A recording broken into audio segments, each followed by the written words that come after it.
이게 대체 뭐예요, 어머니? 보면 모르겠니? 효도 계약서다. 효도 계약서요? 무슨 말 같지도 않는 소리를 하세요. 말이 안 되면 어쩔 거니? 우리가 우리 돈 가지고 그렇게 하겠다는데. 진짜 이러시는 거 아니에요. 아들과 저희 대화는 점점 격해져 갔습니다. 이때를 생각하면 아직도 가슴이 철렁합니다. 아들과 아이의 연이 끊어질 수도 있다는 생각으로 저는 그 일을 저질러 버린 것이니까요. 물론 아들이 정신을 차리길 바라는 마음이 컸습니다. 하지만 아들은 화를 내면서 그것에 대해서 받아들일 수 없다는 눈치였죠. 며느리도 그 옆에 앉아서 말도 안 된다는 이야기를 계속 혼잣말로 했습니다. 안녕하세요. 인생을 바꾸는 관점입니다. 이게 어떻게 된 일일까요? 지금 어머니가 아들에게 효도계약서라는 것을 내밀었고 이에 어이없어하는 아들과 며느리인데요. 오늘은 부모 살림 다 거덜내려 했던 아들과 며느리에게 큰 가르침을 주셨다는 박성자님의 사연입니다. 어떤 내용의 이야기일지 바로 들어보도록 하겠습니다. 안녕하세요. 저는 올해로 67이 되는 박성자라고 합니다. 저는 오늘 아들과 며느리에 대한 이야기를 털어놓으려고 합니다. 집안 사연을 누군가에게 털어놓는다는 것이 참으로 부끄러운 일이라는 것은 압니다. 하지만 이렇게 이야기를 하지 않으면 마음이 너무 답답하기도 하고 또 특히나 위로를 받고 싶다는 생각도 들어서 사연을 쓰게 되었습니다. 또한 사연을 쓰면서도 그동안 참으로 고민도 많았고 또 마음고생도 많이 했습니다. 바라건대 이 이야기를 듣고 여러분들이 함께 저희 상황에 대해서 판단을 해주셨으면 좋을 것 같아요. 저에게는 아들 하나가 있습니다. 아이를 많이 낳고 싶었지만 상황이 참으로 녹록치 않았고 또 남편이 인테리어 일을 했었기 때문에 전국을 돌아다니는 날이 많았습니다. 그래서 아이들을 많이 키우기보다는 한 명만 낳아서 잘 키우자는 그런 생각을 하게 되었죠. 아들 같은 경우 어릴 때부터 과묵한 아이였습니다. 아버지는 늘 일을 나가 있었기 때문에 제 이야기를 늘 잘 듣고 공부도 곧 잘하던 그런 아이였죠. 그렇게 성장을 해서 학교를 졸업하고 아들은 직장에 취업을 하게 되었습니다.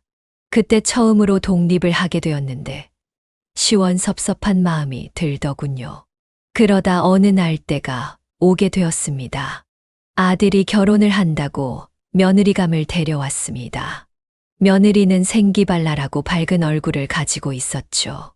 그리고 밝은 느낌만큼이나 살뜰하게 다가오는 것이 참으로 좋았습니다. 그래서 결혼을 승낙하게 되었고 모든 것은 일사천리였죠. 하지만 아들이 결혼한 이후 사뭇 많은 것들이 변해가기 시작했죠. 어머니, 이거 다리미 안 쓰시는 거예요?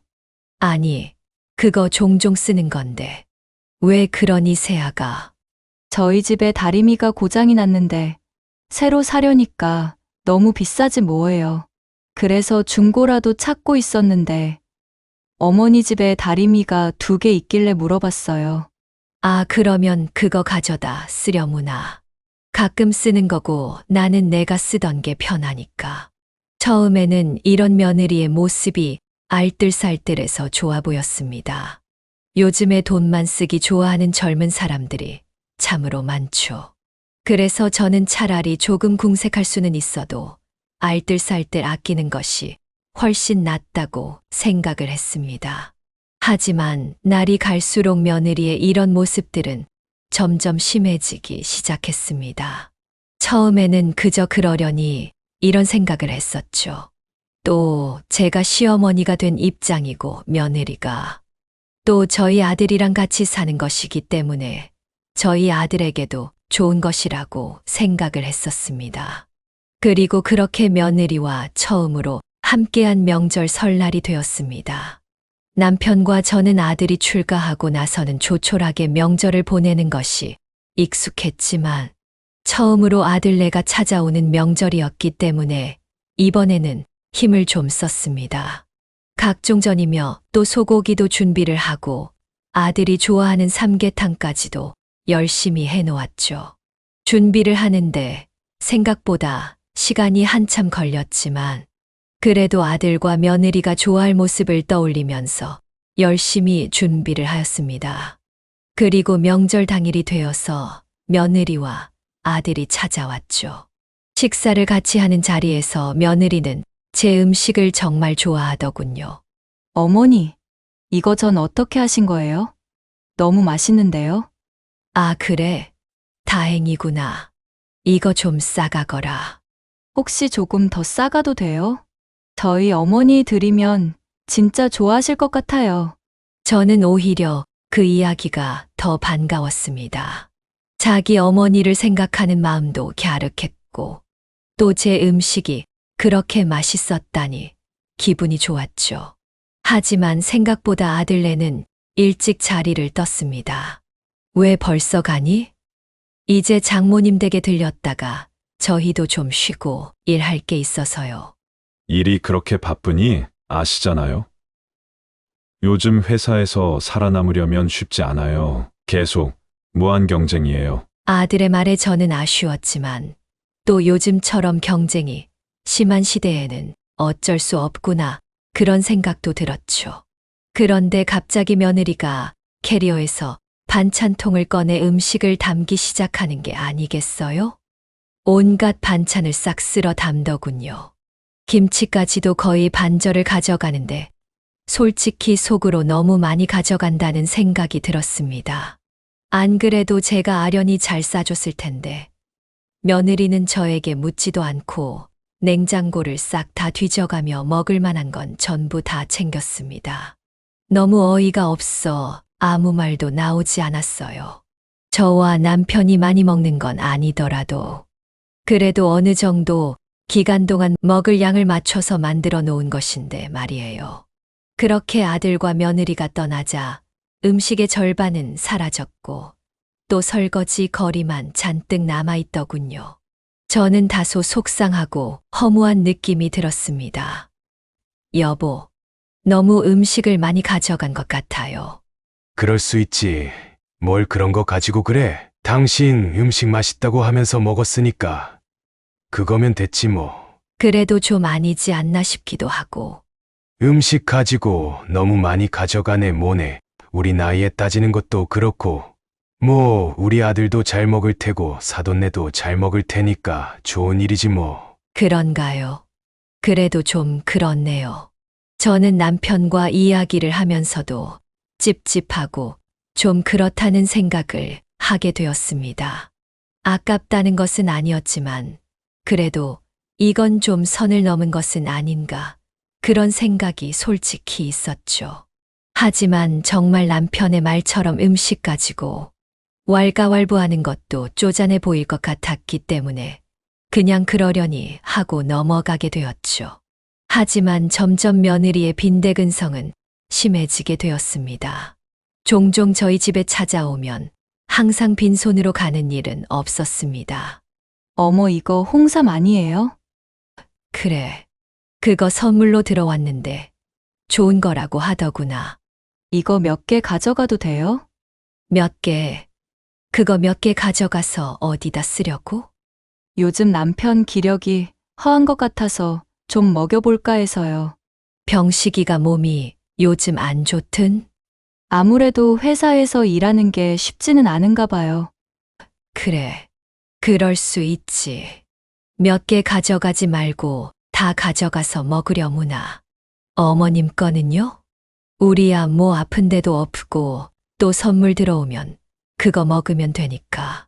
저는 이렇게 이야기를 할 수밖에 없었습니다.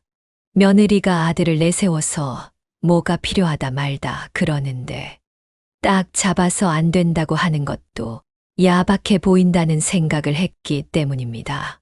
그래서 결국에 순순히 저희가 먹을 건강식품 같은 것들까지도 며느리의 손에 들려보내게 되었죠. 그러다가 사돈댁의 생일이 되어서 한번 저희가 방문을 하게 되었습니다. 아이고, 이렇게 초대해 주셔서 감사합니다. 밖에서 식사를 하면 되는데 직접 이리 음식을 차리시고 그래도 직접 한 번은 제가 대접을 해드리고 싶어서요. 그렇게 사돈댁은 친절하게 저희에게 음식들을 차려주었고 생일 케이크까지 놓고서 축하를 하게 되었습니다. 저희는 선물로 이것저것 준비를 하다가 산삼과 함께 몸에 좋다는 상황버섯 등을 준비해서 주었죠. 고가의 선물이었지만 그래도 사돈댁에 처음으로 방문한 것이었고 또 음식 대접을 받는 만큼 이 정도 선물은 준비해야 할 것 같았습니다. 아이고, 뭘 이런 걸 다 준비를 하셨대요. 그래도 빈손으로 올 수가 있나요? 산삼이랑 버섯 다 몸에 좋은 것이니까 쓰시더라도 꼭 챙겨 드세요. 너무 감사합니다. 남편이 세상을 떠나고 홀로 몸을 챙기는 게 힘들었는데 이렇게 챙겨주시네요. 저는 그 이야기를 들으면서 안쓰러운 마음도 들었습니다. 사돈의 남편 같은 경우 10년 전에 지병으로 세상을 떠났기 때문이었어요. 그래서 혼자 적적하게 지내는 시간들이 많을 것이란 생각에 걱정이 많았죠. 하지만 이야기를 나눠보니까 해외여행도 다니고 이리저리 모임도 하고 예상외로 아주 바쁘게 지내는 것처럼 들렸어요. 생각보다 잘 지내는 모습에 다행이라는 생각이 들더군요. 그렇게 식사를 마치고 다과를 먹는데 집 구석에 놓인 홍삼 세트가 보이더군요. 예전에 제가 며느리를 통해서 아들에게 보냈던 것과 같은 제품이었습니다. 저는 그냥 며느리가 아들한테 먹여보고 좋으니까 자기 엄마한테도 선물을 준 건가 이렇게 생각을 했습니다. 그러다 자꾸만 집안 곳곳에 눈길이 갔는데 예전에 제가 주었던 다리미 같은 것들도 사돈댁에 있는 게 아니겠어요? 이쯤 되니까 우리 집에서 물건들을 가져다가 사돈댁에 가져다 주는 게 아닌가 하는 의심이 들기 시작했어요. 하지만 아버지를 잃고 또 엄마 혼자서 사는 것이 힘들어 보여서 그럴 수는 있겠다는 생각을 하긴 했습니다. 사는 집과 가구를 보면 사돈댁은 경제적으로 여유가 있어 보였지만 그래도 또 이게 딸아이의 심정으로는 부자이든 아니든 간에 또 다른 느낌이 들 수가 있으니까요. 그리고 한 달이 지나 제 생일이 되었습니다. 이번에는 제가 대접할 때가 되지 않았나 이런 생각을 했죠. 남편이 간단하게 식당에서 먹으면 어떻겠냐는 이야기를 했지만 또 사돈댁에서 얻어먹은 것이 있으니까 그냥 넘어가기도 그랬습니다. 그런데 제 생일 며칠 전에 아들에게서 연락이 왔습니다. 장모님이 대상포진에 걸려서 집에서 쉬고 있어서 며느리가 병간호를 가야 한다고요. 그리고 아들은 출장을 가야 해서 이번 생일은 그냥 선물을 보내드리겠다고 이야기를 했습니다. 저는 알겠다고 이야기를 했지만 다소 아쉬운 그런 마음을 감출 수가 없었죠.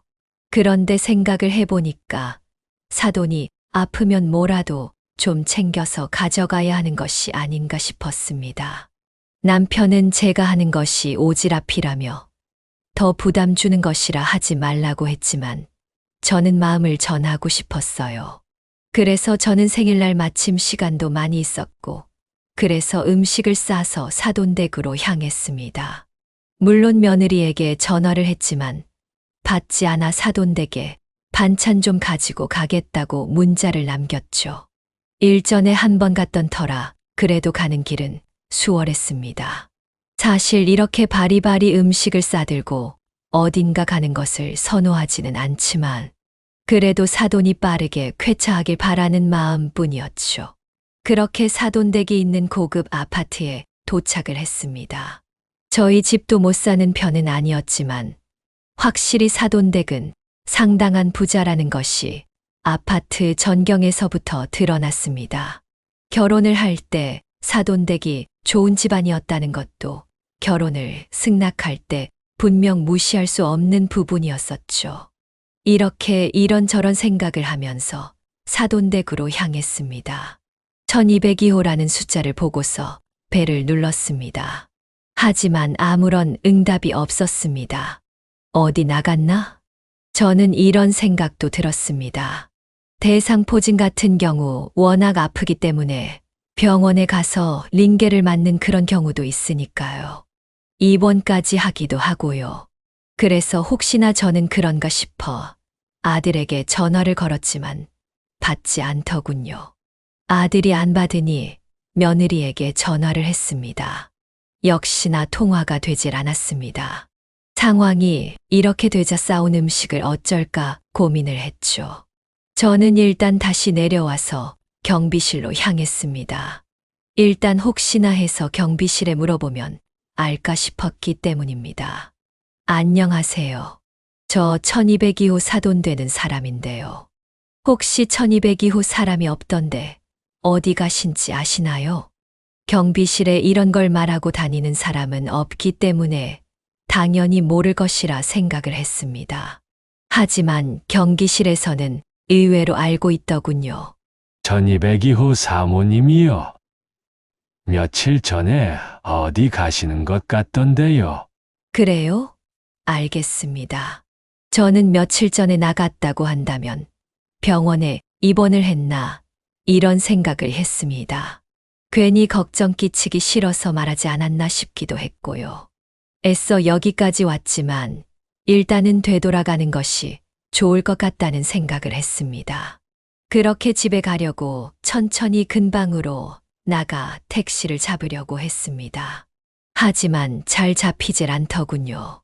그렇게 조금 시간이 흘렀는데 좀 지치기도 했고 또 화장실도 잠깐 들르고 싶다는 생각이 들었습니다. 그래서 아파트 바로 앞에 있는 카페에 들리게 되었죠. 저는 차를 한 잔 시킨 뒤에 화장실에 다녀와 오랜만에 카페에서 차를 마시던 중이었습니다. 그런데 멀리서 익숙한 차 한 대가 보이더군요. 아들 차와 똑같은 차가 천천히 서행을 하면서 아파트로 들어가는 모습이 보였습니다. 물론 아들 차와 같은 기종이 한두 대는 아니었기 때문에 뭐 그러려니 하고 넘어갈 수도 있었죠. 하지만 저는 문득 그냥 직감적으로 혹시나 하는 마음에 급하게 다시 사돈댁이 있는 아파트 안으로 들어가게 되었습니다.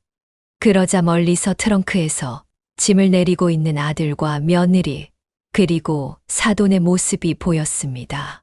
트렁크에서 캐리어 서너 개를 꺼내는데 병원을 다녀온 느낌은 아니었습니다. 사돈도 선글라스까지 끼도 있었고 며느리도 화려한 복장을 하고 있더군요. 저러고서 병원에 가는 사람들이 있을 리가 없었죠. 그래서 저는 순간 깨달을 수 있었습니다. 지금 몰래 여행을 다녀온 것이라는 것을요. 확실히 멀리서 지켜보니 기분 좋았는지 왁자지껄한 소리가 들렸습니다. 그제야 저는 분노가 일었습니다. 제 손에 들린 음식들이 참으로 뭐랄까요? 저의 멍청함 때문에 수치스럽게 느껴진다고 해야 할까요? 그런 기분을 느낄 수가 있었죠. 아마도 사돈과 아들 부부는 놀러 갔다 온 것이 틀림이 없었습니다. 저는 놀라간 것 자체가 그렇다기보다는 거짓말을 하면서까지 저를 속였다는 것 자체가 굉장히 충격적이었습니다. 저는 곧바로 집으로 돌아오게 되었습니다. 거기 더 서서 멍하니 있어봤자 저만 처량한 신세가 될 뿐이기 때문이었습니다. 그리고 휴대폰을 확인해 봤는데 여전히 제가 부재중 통화를 남겼던 것에 대해서는 답장이 오지 않은 상태였죠. 아마도 여행을 갔다 오느라 정신이 없었던 모양입니다. 저는 다시 한번 며느리에게 문자를 보내봤습니다. 어디니? 사돈댁에 들려서 음식 좀 주려고 하는데 아플 땐 잘 먹어야 하니까 내가 음식을 좀 해다 주면 좋을 것 같다. 그러자 이번에는 금방 문자가 날아왔습니다. 아니에요, 어머니. 엄마가 지금은 몸이 좋아지시고 있고 오늘 병원에 가서 하루 정도 입원하실 거라고 들었어요.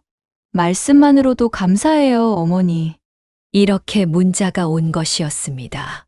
거짓말이 참으로 능숙하다는 생각이 들었죠.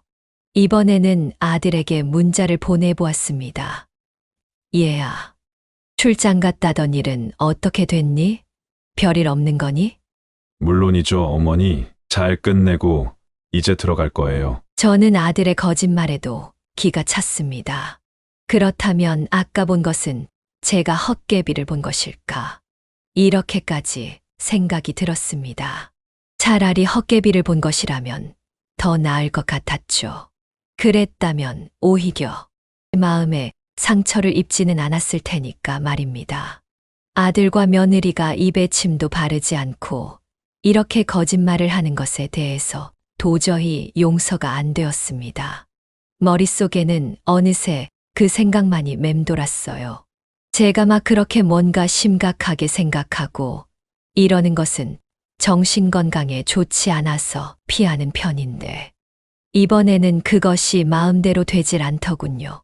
그래서 저는 이 일을 어떻게 해야 할까 진심으로 고민을 했습니다. 그렇게 어떻게 해야 할지 모르겠는 상태로 혼자 끙끙 앓으며 시간이 흘렀습니다. 누구에게 말하기도 힘든 일이었고 인생에서 처음 겪는 일이라 어떻게 해야 할지를 정말 모르겠더라고요. 시간이 지나도 같은 상황들이 여전히 반복이 되었습니다. 이번에는 며느리는 더 대놓고 찾아와서 각종 음식이며 과일이며 이런 것들을 가져가기 시작했습니다. 뭐만 사다 놓으면 나만 하는 것이 없었죠. 전자제품이든 혹은 다른 음식이든 마찬가지였습니다. 그나마 쌀은 안 가지고 가니 다행이라고 할 수 있었죠. 심지어 아들은 찾아와서 자꾸만 돈 이야기를 꺼내기 시작하더군요.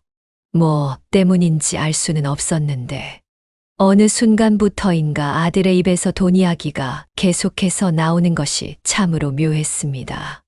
물론 애초에 아들에게 돈을 물려줄 생각은 하고 있었습니다. 더 정확히 말하자면 땅이었는데요. 원래 아들에게 증여를 통해서 지방에 사뒀던 땅을 주려고 저희 부부는 계획을 하고 있었습니다. 그런데 아들이 그걸 좀 빨리 줄 수 없겠냐며 재촉을 하기 시작한 것이었죠. 그래서 저는 뭔가 미심쩍기도 하고 찝찝했습니다. 벌써 거짓말을 하기 시작하는 아들과 며느리인데 계속해서 땅을 빨리 달라고 하는 모양새가 제 마음을 상당히 불안하게 만들었습니다. 하지만 남편은 아무것도 모르고 있었죠. 제가 그 이야기를 굳이 하지는 않은 상황이었기 때문이었습니다. 그러니까 아들의 이야기에 아무것도 모르는 남편은 알겠다고 덥석 이야기를 해버리는 것이었습니다. 저는 가만히 그 모습을 지켜보고 있었죠. 이제는 아들네 부부에게 저희는 완전히 음식이 나오는 자판기, 돈이 나오는 통장, 이런 것으로 전락한 것이 아닌가 생각이 들었습니다. 더군다나 아들은 저희 집안의 제사도 참여하지 않기 시작했습니다. 원래 아들은 장손이었기 때문에 제사를 이어받아야 했습니다. 물론 요즘 세상에 제사를 안 지내는 집도 많고 또 저도 그렇게 그것을 중시하지는 않습니다. 하지만 남편은 또 달랐어요. 남편은 자신이 세상을 떠난 뒤에야 어떻게 될 줄은 모르지만 그래도 자신이 있는 동안에는 어떻게든 기본 전통이 이어지길 바랬습니다. 그것에 대해서 아들도 마땅히 존중을 했습니다. 저는 아들이 그래도 제사를 지내긴 싫지만 아버지의 뜻이기 때문에 그에 대해서는 존중한다고 생각했어요. 그러나 어느 순간부터인가 아들은 바쁘다는 이유로 제사에도 나타나지 않기 시작했죠. 회사 일이라는 핑계는 정말 만능이었습니다. 늘 일이 바쁘고 출장이 있고 이런 식이었죠. 저는 그때마다 과거의 그 생각들이 떠올랐습니다. 제 생일날 아들이 장모와 함께 몰래 여행을 다녀왔던 사건 말이죠. 그건 계속해서 트라우마처럼 제 머릿속에 계속 남아서 맴돌았습니다. 그러던 와중 저는 더 충격적인 사건을 맞이하게 되었습니다. 어느 날은 아들 부부가 저희와 사돈을 모시고 여행을 가고 싶다고 하더군요. 좋은 리조트를 잡아놨다고 하면서요.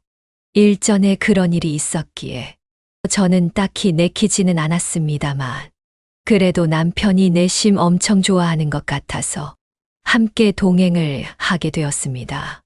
그렇게 함께 하게 된 여행은 의외로 좋았습니다. 저도 서운하고 또 마음 속에 삭힌 부분들이 있었기는 했지만 그냥 참고 넘기는 게 서로를 위해 좋지 않을까 생각이 들 정도요. 남편에게 그날 일을 굳이 말하지 않은 이유는 남편까지 그 일을 알게 되어서 괜히 역정을 내거나 마음의 상처를 안는 일이 없길 바라는 마음이 컸기 때문이었죠. 우리는 동해를 구경하기도 하고 또 한참이나 해안을 걸으면서 이런저런 이야기를 나누기도 했습니다. 저녁에는 조개구이들을 먹었는데 상당히 맛있었고 기분도 좋았죠. 또 계산도 사돈댁이 해준다고 해서 감사히 먹을 수가 있었죠. 그리고 저녁이 되어서 저희는 각자 예약해 둔방으로 가게 되었습니다. 남편과 함께 묵는 숙소는 굉장히 깔끔하고 좋았는데 바다 전경이 보이는 뷰가 아름답고 운치가 있었습니다. 저는 저녁 시간이 지났을 무렵 숙소에서 나와 아들 방으로 향했습니다. 저희 방은 6층이었고 아들 방은 5층에 있었는데 잠깐 이야기 좀 하기 위해서였습니다. 제 마음도 정리가 어느 정도 되었고 혹시나 그 일에 대한 제가 모르는 오해를 풀기 위해서 그리고 만약 제가 본 사실이 맞다면 그동안의 일들을 이야기하며 아들이 이제부터는 제대로 정신을 차리고 거짓말을 차라리 하지 않고 반성하길 바라는 마음에서였습니다. 하지만 아들과 며느리는 방에 없는 듯 했습니다. 노크를 해도 따로 대답이 없더군요. 아들에게 전화를 걸었습니다. 그런데 통화 중이더군요. 저는 그래서 리조트 4층에 위치한 공용 공간으로 향했습니다. 이곳 리조트 같은 경우 4층의 뷰가 좋은 쉴 수 있는 공간과 함께 카페나 편의점 같은 시설이 있는 곳이었습니다. 그래서 그곳에서 잠시 생각을 좀 해보려고 했습니다. 사실 오늘 아들에게 그간 내가 진실을 알고 있었다. 하지만 내가 모른 척하고 넘어갈 테니 다음부터는 그러면 안 된다. 이런 이야기를 해보려고 했습니다. 제가 이런 말을 하지 않으면 앞으로도 비슷한 상황이 반복될 것이라고 생각을 했기 때문입니다. 그런데 카페 저 귀퉁이에서 창밖을 보면서 바깥을 바라보며 통화를 하고 있는 익숙한 뒷모습이 모였습니다. 아들이었습니다. 저는 아까부터 도대체 누구랑 그렇게 전화를 하는지 궁금했습니다. 저는 카페 라운지에 들어가서 아들에게 말을 걸려고 하는데 아들의 통화 이야기가 들렸습니다. 아, 모르겠어. 노인네들이 돈을 줄지 모르겠네. 아니, 당장 아버지가 주시겠다고는 했는데 그거 현금화 시키는데 시간이 얼마나 들어갈지 모르겠단 말이야. 그리고 그 돈으로 장모님이랑 집을 합치기로 했는데 뭐 불편하긴 하지만 그래도 어차피 집도 넓어지고 훨씬 큰 곳으로 갈 수 있을 테니까 좋을 것 같아. 저는 아들의 통화를 듣고는 충격에 빠질 수밖에 없었습니다. 지금 제가 듣고 있는 이야기들이 현실인지 잘 분간이 안 되었습니다. 결혼을 처음 할 때 돈도 아낄 겸 그리고 아들네 부부가 돈도 모을 겸 해서 저희랑 같이 사는 게 어떻냐고 물어봤던 적이 있었습니다. 하지만 아들은 한사코 반대를 했었죠. 자신들이 이제는 알아서 살아야 할 때라면서 반대를 했었는데요. 하지만 지금 들려오는 이야기는 사돈댁과 집을 합쳐서 산다는 이야기를 하고 있는 것이었습니다. 저희와는 전혀 어떤 상의도 없었고 또 언질도 없었습니다. 물론 다 큰 성인이고 자기가 살 방법은 자기가 결정한다고는 하지만 이내 마음에 섭섭한 마음이 커졌습니다. 그리고 특히 왜 우리 부부가 가지고 있는 땅을 그렇게 빨리 원하는지도 알게 되었습니다. 아들이 사돈댁과 집을 합칠 때 최고급 주택으로 들어가려는 것 같았습니다. 그래서 돈이 더 필요했던 것 같았죠. 저는 더 이상 듣지 않고 돌아섰습니다. 차마 듣지 못할 걸 들을까봐 겁이 났기 때문입니다. 그런데 그 뒤로 이어지는 이야기도 충격이었죠.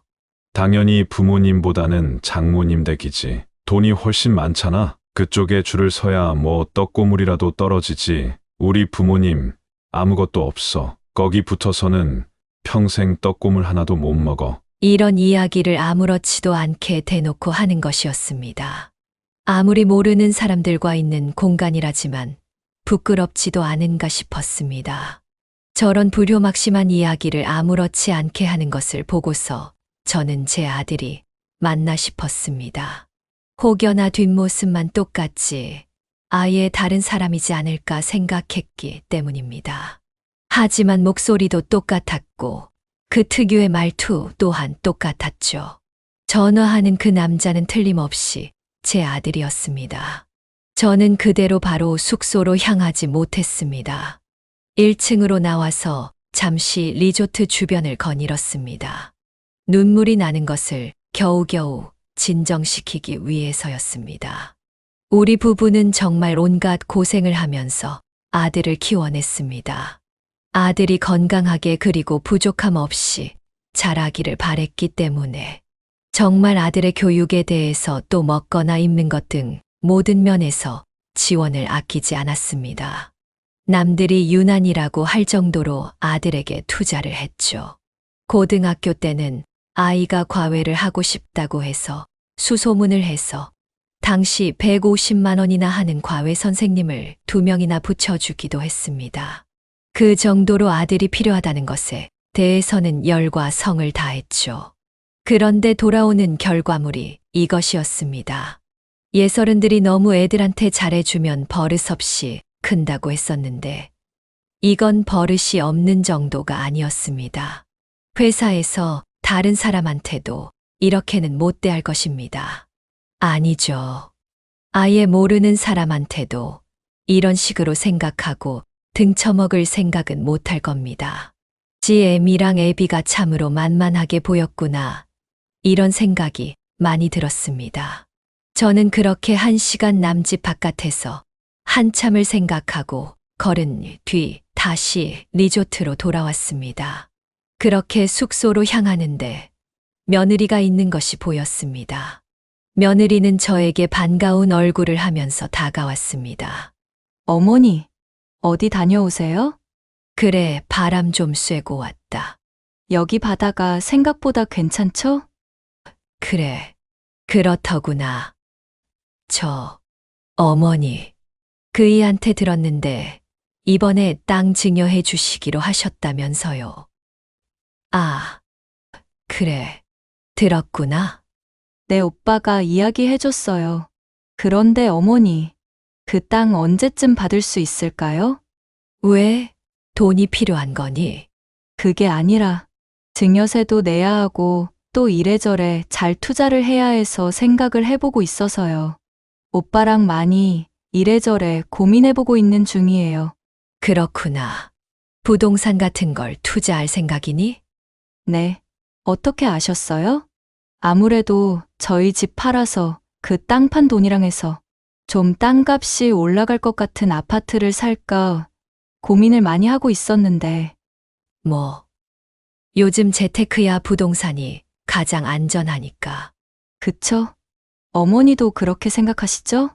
그래서 말인데 어머니, 그 땅 말고도 다른 땅도 조금 더 있다고 알고 있는데 그것까지 혹시 같이 주실 수도 있어요? 며느리는 해맑게 물었습니다. 저는 기가 막혔습니다. 남편이 평생 전국 팔도를 돌아다니면서 모은 재산이었고 또 저 역시도 틈틈이 이런저런 일들을 해가면서 모은 돈이었습니다. 그 돈으로 투자한 땅들이었고 또 지금의 집도 얻게 되었습니다. 나중에는 우리 집까지 내놓으려고 할까봐 저는 겁이 났습니다. 하기야 저들에게는 저는 항상 주는 사람이었기 때문에 그렇게 여겨질 수도 있을 것이란 생각을 했습니다. 저는 생각해보겠다고 이야기를 한 뒤 숙소로 향했습니다. 그리고 남편과 이야기를 나누게 되었죠. 남편은 제 이야기를 듣더니 불같이 화를 내었습니다. 그런 후레자식이 있냐면서 욕을 하고 당장 다리 몽둥이를 부러뜨리겠다며 화를 내었죠. 하지만 저는 그렇게 화를 낸다고 해서 해결될 일이 아니라고 이야기를 했습니다. 사실 여기에서 화를 내어봤자 무슨 의미가 있을까요? 애들에게 진정한 가르침이나 줄 수 있을까요? 화를 내봤자 애들은 아무런 반성도 없이 그냥 저희랑 연을 끊고 살면 그만일 것이라고 생각할 것 같았습니다. 그래서 남편과 깊은 고민을 하게 되었습니다. 그렇게 여행을 다녀온 뒤 우리 부부의 일상은 밝을 수는 없었습니다. 그런 제 이야기가 아직도 사실이냐고 남편은 종종 묻고는 했습니다. 도저히 믿기지 않는 이야기였기 때문입니다. 그 뒤로도 며느리는 찾아와서 몇 번이고 이런저런 물건들을 가져갔습니다. 그때부터 남편은 그런 며느리의 행동이 아니꼽게 보이기 시작한 것 같았습니다. 따로 인사도 받지 않고 방에 들어가거나 그런 모습들을 보면서 며느리도 이상하다는 그런 낌새는 눈치를 챘을지도 모릅니다. 하지만 아들도 그렇고 또 종종 같이 찾아와서는 이런저런 이야기를 했습니다. 그러다가 이런 이야기도 나왔죠. 어머니, 저희 애를 가질 계획을 생각하고 있는데 어떻게 생각하세요? 뭘 어떻게 생각하니? 가지고 싶다면 가지는 것 아니니? 저는 이렇게 아들의 물음에 답변을 했습니다. 그런데 아들은 그게 아니라는 듯 이야기를 했습니다. 아니, 사실 요즘 세상에 할머니 도움 없이 크는 손자들이 어디 있어요? 그래서 여쭤보는 거예요. 저도 집사람도 일을 하니까 낮에 아이를 봐줄 사람도 없고요. 즉, 아들의 말은 저에게 애를 봐달라는 그런 뜻이었습니다. 혹여라도 아이를 가지게 된다면 말이죠. 저는 그것을 당연하듯 요구하는 아들을 보면서 도대체 아들에게 저란 존재는 무엇인가 점점 곰곰이 생각하게 되었습니다. 사돈댁도 있지 않니? 그렇게 말하자 이번에는 며느리가 이야기를 했습니다. 엄마가 이번에 카페 사업을 하신다고 하셔서 아마도 시간이 없지 않을까 싶어서요. 저는 사돈이 카페 사업을 할 것이라는 것도 처음 들게 되었습니다. 돈이 만만치 않게 들 텐데 뭐 있는 돈 없는 돈 다 끌어모은 거죠. 이번에 사업한다고 집도 파신다고 하셨어요. 그제야 저는 상황이 어떻게 돌아가는지 정확하게 알게 되었습니다. 그러니까 저희 부부에게서 땅을 받아가야 할 이유가 바로 이것이었습니다. 사돈은 사업을 생각하면서 자기 고급 아파트를 팔 생각이었던 것입니다. 대신 아들네 집을 팔고 우리 부부의 땅을 받아서 판 돈을 합쳐서 더 넓은 곳으로 이사를 가서 같이 살려는 계획인 것 같았습니다. 저는 고개를 끄덕이면서 그래 알았다. 이렇게 대답하고는 말았습니다. 뭘 별다른 이야기를 해줄 것도 없었고 저희 부부는 여전히 아들네에게 제대로 가르침을 줘야겠다고 생각을 하고 있었기 때문입니다. 그런 생각을 하고 있는데 며느리가 이번에도 뭔가 욕심을 내기 시작했습니다. 어머니, 저 로봇 청소기 쓰세요? 못 보던 것인데. 아니, 안 쓰고 있다. 선물로 받았지. 로봇 청소기 같은 경우 지인이 자기가 샀는데 한 번도 안 썼다면서 아까워서 저 준다고 해서 가져온 것이었습니다. 굉장히 비싼 녀석이라고 했는데 생각보다 막 그렇게 잘 사용하지는 않게 되더군요. 어머니, 저거 저희 주시면 안 돼요? 며느리가 물었습니다. 평소 같으면 제가 쓰지도 않는 것이고 아들이 사는 집이 깨끗하길 바라는 마음에 줬을 것 같습니다. 하지만 차마 그것이 이제는 입에서 떨어지질 않더군요. 아니, 저건 중고거래로 팔 거다. 제 말에 아들과 며느리는 놀란 얼굴이 되었습니다. 처음으로 거절을 했기 때문이었고 또 너무 단호하게 말했기 때문이었습니다. 어머님도 중고거래 하시는구나. 며느리는 어색하게 웃으면서 말했습니다. 아들도 뭔가 멋쩍은 얼굴로 이야기를 했죠. 저거 얼마나 하는데요? 그냥 우리 주시지. 아들의 말에 저는 정확히 말해줬죠. 121만 5천 원. 121만 5천 원이라고요? 생각보다 높은 가격에 아들이 놀란 표정을 지었습니다. 생각보다 비싸네. 중고거래로 파는 게 낫겠다. 아들은 그리 말하면서 땀을 삐지 흘리더니 하더니 이내 집에 갈 채비를 했습니다. 며느리는 뭐라도 하나 가져가고 싶은지 저에게 또 물었습니다. 어머니 지난번에 김치 맛있던데 저희 좀 더 주실 수 있어요? 그거 우리 먹을 거만 남아있다. 저는 다시 한번 단호하게 대답을 했습니다. 더 이상 며느리에게 끌려가서는 안 된다고 생각을 했죠. 아들은 오늘따라 왜 이러냐는 얼굴을 했지만 저는 그냥 무시를 해버렸습니다. 그리고 그렇게 아들 부부가 사라지고 나서는 더욱 곰곰이 생각을 했죠. 그리고 그날 밤 남편과 상의를 하게 되었습니다. 아무래도 우리 땅을 주는 것은 아닌 것 같아요. 하지만 주기로 했잖아. 그거 안 준다고 하면 난리가 날 텐데. 남편이 그래도 될까 하는 얼굴을 했죠. 하지만 오늘까지 아들네를 본 저의 입장은 바뀔 수가 없었습니다. 생각해봐요. 우리를 그저 돈줄로만 보고 있었다는 것도 그렇고, 올 때마다 이거 달라 저거 달라, 땅 달라는 이야기뿐이잖아요. 심지어 제삿날에도 제대로 오지도 않고, 또 이번 당신 생일에는 어땠어요? 이번 남편 생일에도 마찬가지였습니다. 아들은 뭔가 택배로 홍삼 같은 걸 보냈는데 축하한단 연락 한 번 하지 않았죠. 그러다가 또 며느리와 방문을 할 때마다 음식이든 물건이든 전자제품이든 뭔가를 꼭 하나씩 들고 갔습니다. 저는 그래서 이번 설이야말로 제대로 아들과 며느리에게 이야기를 하자는 생각을 했습니다. 그리고 그렇게 설이 다가오게 되었죠. 저는 이번 설에 아들과 며느리가 방문을 하자 이렇게 이야기를 했습니다. 잠깐 앉아봐라. 그리고는 밥도 먹기 전에 서류를 2장 내밀었죠.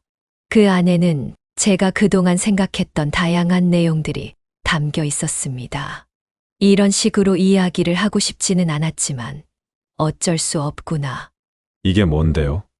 어머니, 아들이 서류를 바라보면서 물어봤습니다. 서류는 바로 효도계약서, 즉 부양계약서였습니다. 효도계약서라니 낯선 분들이 계실 텐데요.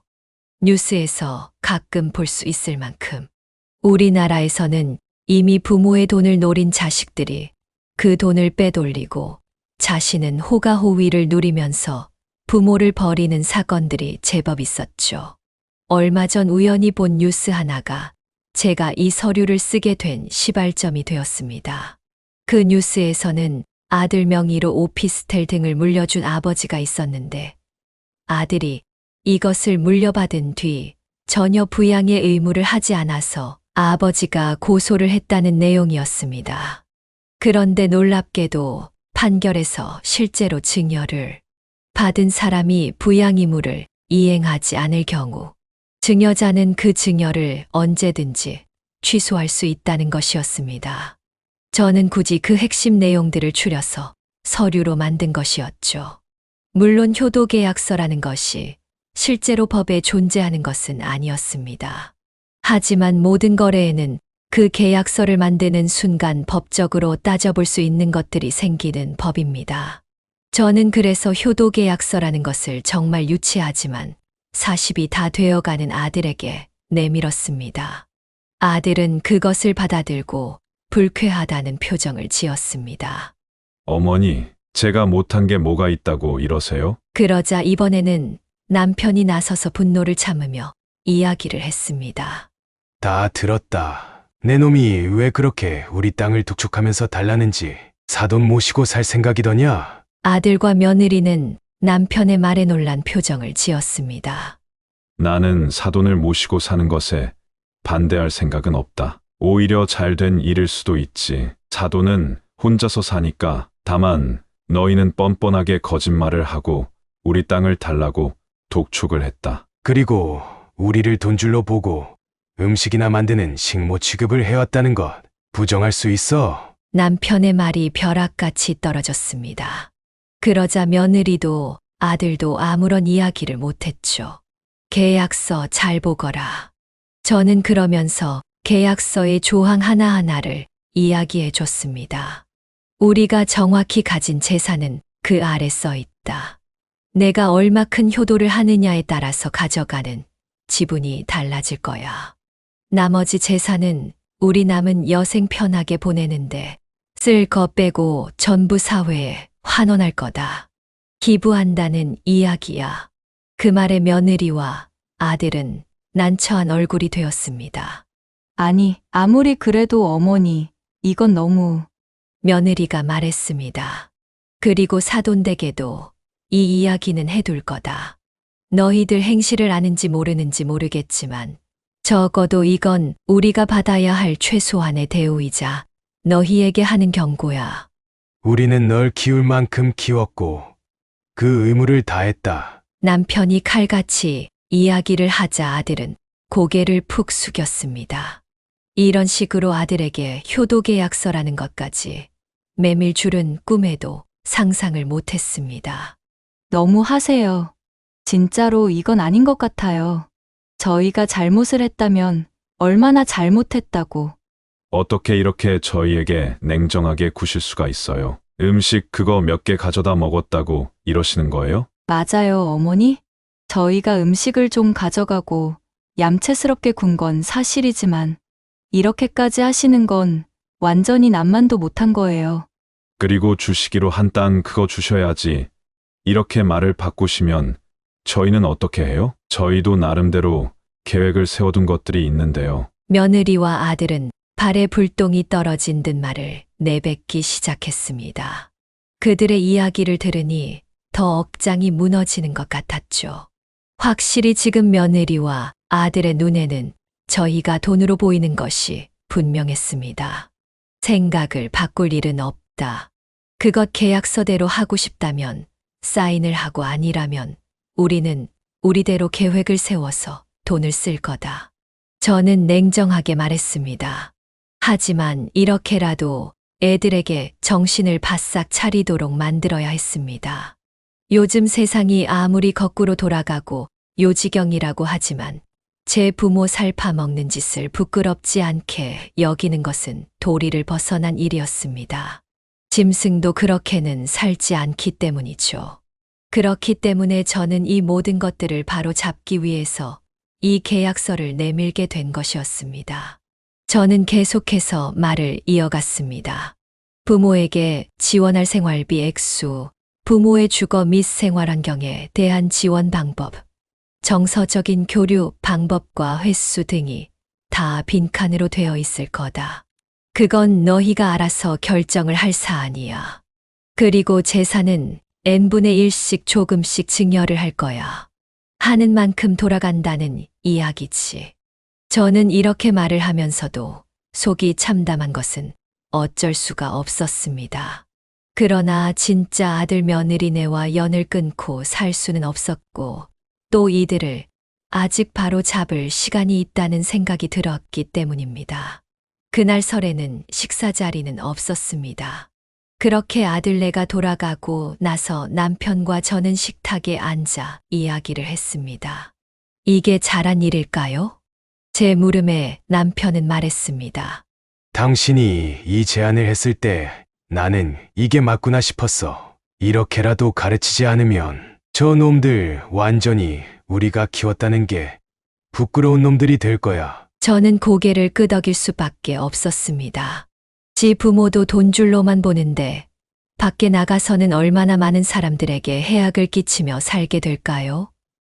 이런 생각을 한다면 적어도 지금 다소 말도 안 되는 것 같고 힘들지만 이렇게라도 해서 정신을 차리도록 만드는 것이 맞다는 생각이 들었죠. 그리고 적어도 정신이 제대로 박혔다면 이렇게까지 지 부모가 이야기를 하는데 어떤 뜻인지 못 알아들으리라고는 생각하지 않았습니다. 만약 좋은 대학의 대기업까지 들어간 아들이 이것을 보면서 어떤 반성도 하지 못한다면 그것이야말로 최악이었죠. 그것이야말로 저희 부부가 평생을 갈아 넣어서 키운 아들 농사에 실패했다는 뜻이기 때문이었습니다. 그렇게 한 달여간 아들과 며느리에겐 아무런 소식도 없었습니다. 저희 부부는 조용히 기다리기로 했습니다. 어떠한 응답이라도 있길 바라는 마음으로 있었죠. 어쩌면 그냥 이대로 연락이 끊길까 싶기도 했습니다. 왜냐하면 사돈에게도 장문의 메시지를 그날 당일 보냈기 때문이었습니다. 이런 일들이 있었는데 그것을 알고 계시냐? 어떻게 생각하시냐? 그래서 저희는 이런 결정을 내렸다는 이야기였습니다. 하지만 저는 굳게 다짐한 일을 했죠. 설령 이 일로 사이가 틀어진다고 한들 어쩔 수 없는 일 아닐까, 이렇게 마음을 먹었습니다. 사실 기존의 아들의 말로 들었던 그리고 며느리의 행동으로 파악했던 저희 처지라면 그것은 이미 부모, 시부모의 관계도 아니었습니다. 그냥 호구처럼 퍼주는 그런 노인일 뿐이었죠. 그리고 저희는 실제로 가지고 있던 땅들을 대부분 처분했습니다. 자식들에게는 말하지 않았었던 땅도 있었는데 그 부분까지 처분을 하자 재산이 제법 되었습니다. 노력하며 살아온 증거였죠. 그리고 우리 부부는 이것을 가지고 실제로 봉사활동을 다니면서 조금씩 기부를 하면서 살기로 했습니다. 남편도 인테리어 기업에서 고문 역할을 하면서 아직도 일을 하고 있었는데 은퇴를 결정했습니다. 이제는 정말로 우리를 위한 시간을 보내야겠다는 그런 생각을 했기 때문이었죠. 그렇게 남편이 퇴직을 하고 난 뒤에 아들에게 연락이 왔습니다.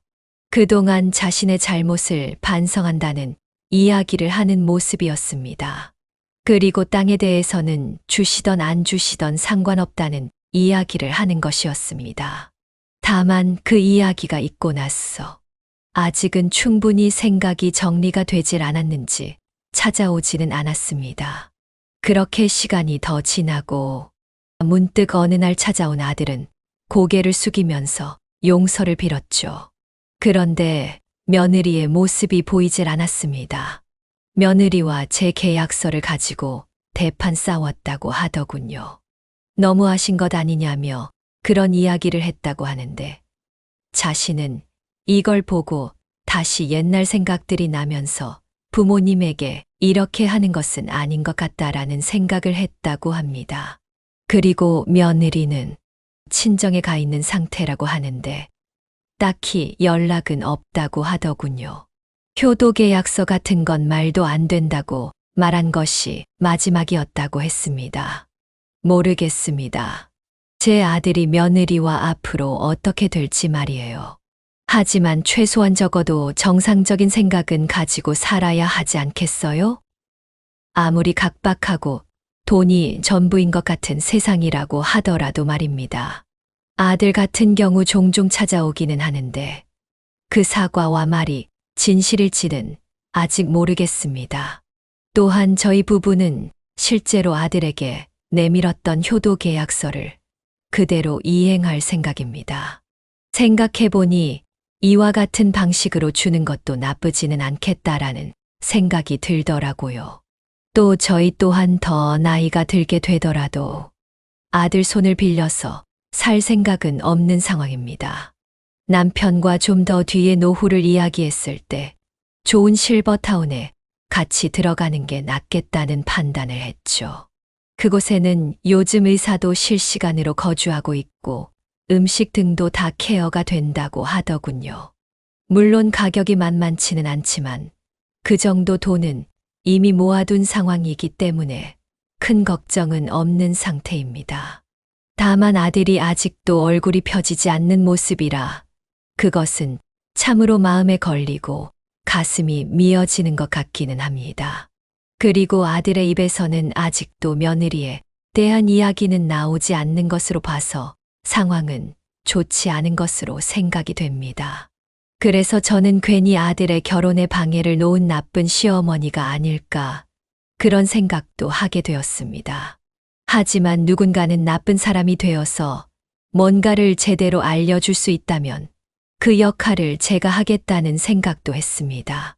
어미가 되어서 못해줄 망정 그렇게까지 해야 하냐고 욕을 먹을 수 있더라도요. 솔직히 말해서 그 계약서를 내밀고 난 뒤에 마음이 불편한 건 사실입니다. 종종 아들의 얼굴을 보는 것도 속이 쓰리고 불편하더군요. 또 아들과의 관계가 이전과 같지는 않기도 합니다. 예전처럼 농담을 하면서 지내는 그런 관계로 돌아갈 수 있을까? 그런 불안한 마음도 듭니다. 그저 제가 바란 것은 부모로서 생각해주고 그런 사랑을 받길 원했는데 너무 딱딱하고 거친 방법으로 아이들에게 굴었는지도 생각이 되더군요. 이제 제 이야기를 마무리해야 할 것 같네요. 어찌 보면 거창하고 그런 사연은 아닐 수도 있지만 저희 집안에는 참으로 안타까운 일이고 너무나도 큰 일이라고 할 수밖에 없을 것 같습니다. 아들과 며느리에게 그냥 한번 화를 내고 말면 되었을 일일까요? 그랬다면 괜찮았을까요? 그냥 혼내는 걸로 끝낼 수도 있었는데 괜히 계약서라는 것까지 만들어서 완전히 남남처럼 굴었으니 더 충격을 받았지 않았을까 그렇습니다. 지금까지 제 이야기를 들어주셔서 감사합니다. 새해에 모든 여러분들 복 많이 받으시길 바라고 또 우환 없이 그저 집안의 평안이 올해에는 쭉 이어지시길 간절히 기도합니다. 네, 오늘 이야기는 어떠셨나요? 오늘 이야기를 듣고 어떻게 생각하시는지 어머님, 아버님의 생각을 댓글로 공유해주세요. 저는 또 다른 사연으로 찾아뵙겠습니다. 좋아요, 구독, 알람 설정을 통해 앞으로도 따뜻한 정을 나눌 수 있게 함께 해주세요. 어머님, 아버님의 삶의 지혜와 경험을 나눌 수 있는 통로가 되겠습니다. 오늘도 인생을 바꾸는 관점을 통해 사연을 들어주셔서 감사합니다. 안녕하세요. 인생을 바꾸는 관점입니다. 오늘은 아들과 며느리가 보내준 효도여행에서 버림을 받았다가 기적적으로 구사일생하고 아들과 며느리에게 기가 막힌 복수를 해준 최혜심님의 사연입니다. 아들과 며느리는 왜 그랬는지, 최혜심님은 어떻게 이 상황을 이겨내셨는지, 어떤 사연일지 지금부터 바로 들어보시죠. 안녕하세요. 안녕하세요. 다들 명절 잘 보내셨나요? 저는 올해로 70살이 된 최혜심이라고 합니다. 인생을 살면서 좋은 일, 나쁜 일 참 잡다하게 많은 일들을 겪었지만 딱 하나, 아들 하나 있는 것만 바라보며 어떻게든 이를 악물고 아등바등 버텼어요. 제 인생을 돌이켜보면 늘 아들이라는 두 글자로 요약할 수 있을 정도로 말이죠.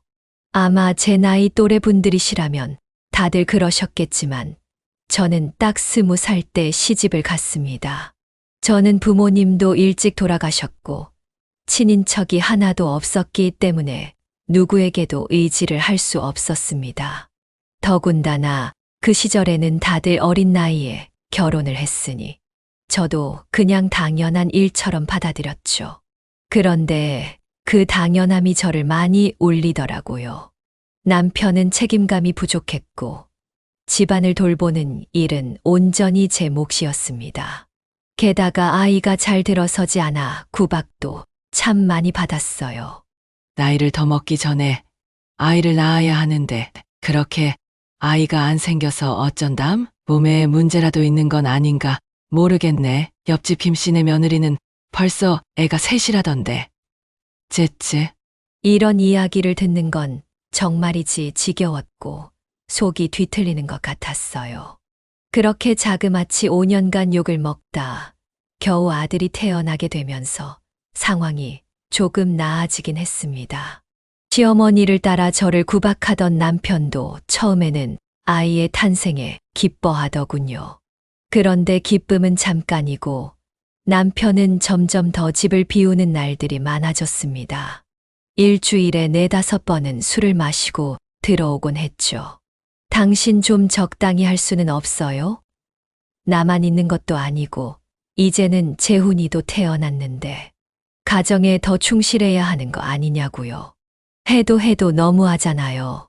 당신은 집에서 애똥 기저귀나 갈아주는 주제에 남자 바깥이래.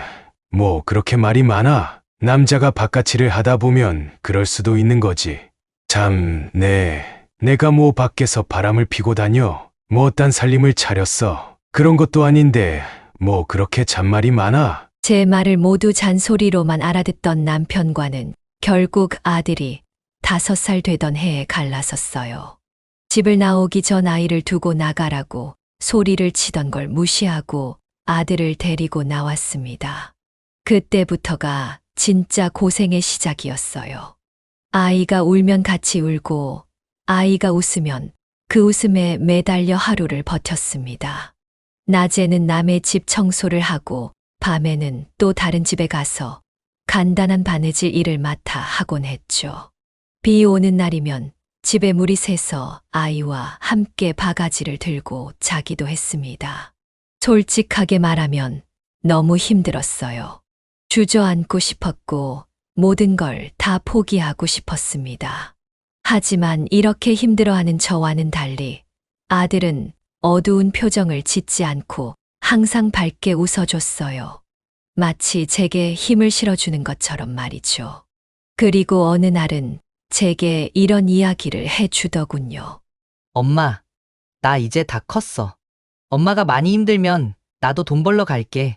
아니야, 너는 공부만 해. 나중에 우리 아들 잘 되면 엄마는 그걸로 충분하다. 그렇게 아들 하나만 바라보며 이를 악물고 버티다 보니 아들은 대학도 가고 안정적인 직장도 가지게 됐습니다.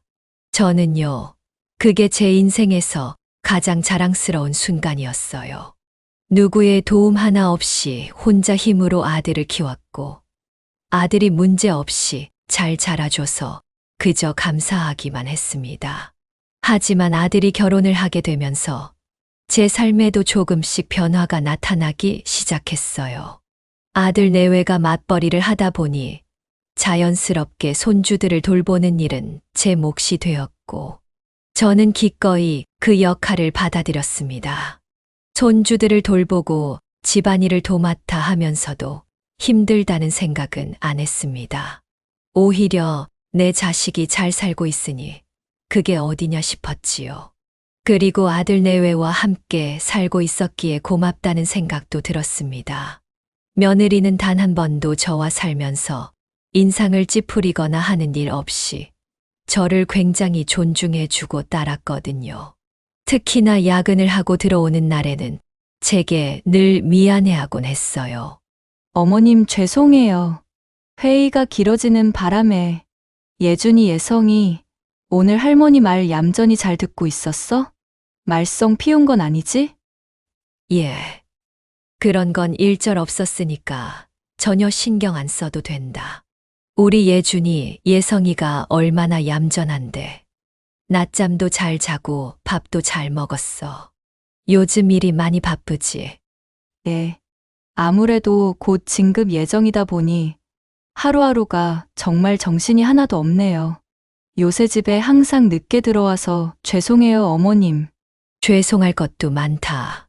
나는 괜찮으니까 아무 신경 쓰지 말고 일에나 집중해.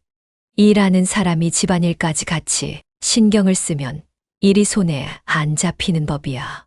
아들과 며느리는 제 자식들을 돌봐주는 제게 항상 고마워했고 용돈을 쥐어주기도 했습니다. 사실 이게 제 인생의 유일한 낙이었어요. 나이도 먹을 만큼 먹었고 원래는 요양보호사 일을 하고 있었지만 손주들이 태어나면서부터 일도 쉬고 있겠다. 인생의 낙이라는 게 뭐 별거 있나요? 늙음하게 손주들 재롱 떠는 거 보고 자식 잘 되는 거 보는 게 인생의 소소한 즐거움이지. 그래서 저는 아무런 불만이 없었습니다. 그런데 시간이 흐르면서 제 몸도 점점 지쳐갔습니다. 이제는 나이가 들어서 그런지 무릎도 아프고 허리도 자주 삐끗하기 일쑤였지요. 병원에 갈 때마다 의사 선생님은 집안일을 최소한으로 줄이고 쉬어야 한다고 말씀하셨지만 아들 내외를 생각하면 손을 놓을 수가 없었어요. 그래서 무릎과 허리에는 늘 파스를 붙이고 다녔고 되도록 아픈 티를 내지 않으려고 열심히 애를 썼습니다. 그러던 어느 날 아들 내외가 뜬금없이 제게 여행 이야기를 꺼내는 것이 아니겠어요? 어머니, 효도 여행 한번 다녀오시는 거 어떠세요? 그동안 저랑 아내 대신 집안일도 하시고 또 애들도 돌보신다고 고생 많이 하셨는데 이제 어머니도 좀 즐기셔야 하지 않겠어요? 아들의 말에 처음엔 황당했습니다. 여유도 없고 가지고 있는 돈도 많이 없는데 무슨 여행이냐고 했더니 아들이 손사래를 치며 말하더라고요. 어머니, 그런 건 걱정 마세요. 저희가 다 준비해 놨어요. 조용하고 공기 좋은 곳으로 모셔다 드릴게요. 거기서 좀 쉬고 오세요. 요즘에는 자연 친화적 효도 관광 패키지라고 해서 좋은 시골 쪽으로 부모님을 여행시켜드리는 그런 패키지가 있다고 하더라고요. 숙소도 어머니 혼자 쉬시기 좋은 곳으로다가 예약했고 저희가 결제까지 다 해뒀어요. 그래요, 어머님. 이 사람 말대로 정말 고생 많이 하셨잖아요. 잠깐 숨 좀 돌리고 오셔도 괜찮을 거라고 생각해요. 7박 8일 일정이니까 그동안은 잠깐 집안일이고 손주들이고 다 잊어버리시고 마음 편히 즐기다가 오셔요. 아들과 며느리의 말을 듣고 나니 그제서야 나도 좀 쉬어도 되겠다는 생각이 들었습니다. 집안일이 쌓여도 괜찮겠지. 손주들이랑 잠깐 떨어져 있어도 괜찮겠지 싶더라고요. 나중에는 손주들도 제게 달려와 폭 안기며 이런 말을 해주는 거예요.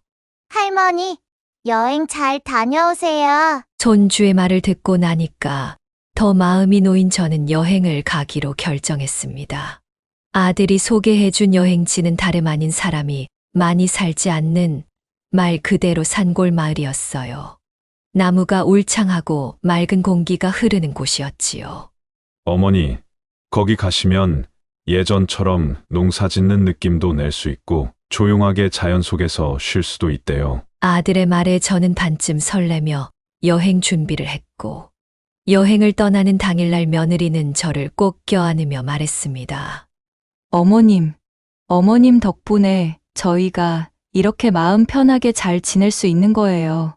일주일 동안 아무 생각 마시고 푹 쉬다 오세요. 여행 다녀오시고 나면 저희가 더 잘 모실게요. 그 이야기를 듣는데 괜히 마음이 뭉클해지는 게 느껴졌어요. 아들 잘 키운 것도 모자라서 며느리도 참 잘 들였다 싶었죠. 그렇게 저는 산 좋고 물 좋은 마을로 여행을 떠나게 됐습니다. 오랜만에 집안일과 손주들에게서 벗어나 시골로 향하니 기분이 붕 뜨는 것 같았어요. 버스를 타고 4시간 정도쯤 달려서 도착한 마을은 정말 작은 시골 마을이었습니다. 하지만 근처에 산도 있었고 주변을 둘러보면 논과 밭도 있었고 마음을 정화시키기에는 딱 좋은 곳이라는 생각이 들었죠. 여행지에 도착한 첫날은 너무나 평화롭고 좋았습니다. 마을 사람들도 친절했고 숙소도 굉장히 작지만 아늑했어요. 저는 그렇게 제 인생 처음으로 온전히 쉬어보는 시간을 가질 수 있었어요. 그리고 이튿날 아침 아들에게 전화를 걸었습니다. 아들, 엄마 잘 도착했어. 여기 참 좋구나. 덕분에 이런 곳에 와 보네. 이런 시골은 오랜만이라 옛날 생각도 새록새록 나고 너희 덕분에 추억도 되돌아볼 수 있고 감회가 새롭네. 고맙구나. 그런데 아들은 뭔가 바빠 보이는 목소리로 건성건성 대답했습니다. 네, 어머니. 잘 계시면 됐어요. 저 오늘 일이 많아서 좀 바쁩니다. 전화는 하지 마시고 그냥 마음 편히 푹 쉬다 오세요. 나중에 올라오시는 날 저희가 모시러 갈게요. 이러고서는 전화가 뚝 끊기는데 괜히 민망하더군요. 하지만 그러려니 했습니다. 도시에서 살다 보면 늘 일이 바쁘기도 했고 아들과 며느리는 정신이 없는 것이 일상이었으니까요. 그런데 이상하게 그날 오후부터 연락이 완전히 두절되기 시작했어요. 아들에게도 며느리에게도 전화가 닿질 않았습니다. 문자는 물론이고 쓴 메시지도 확인을 하지 않았죠. 뭔가 이상하다는 생각이 들어 휴대폰을 가지고 있는 손주들에게도 연락을 해봤지만 손주들 역시 연락이 닿지 않았습니다. 혹시 무슨 일이 있는 건 아닐까? 나 없는 사이에 아이들에게 무슨 사고라도 생긴 건가?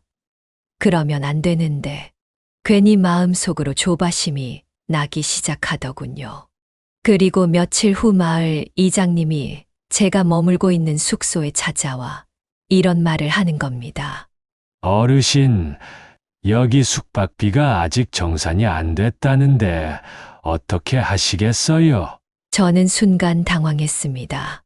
이곳은 분명 아들이 예약을 한 곳이라고 했고 숙박비 정산까지 모두 마쳤다고 이야기를 들었었거든요.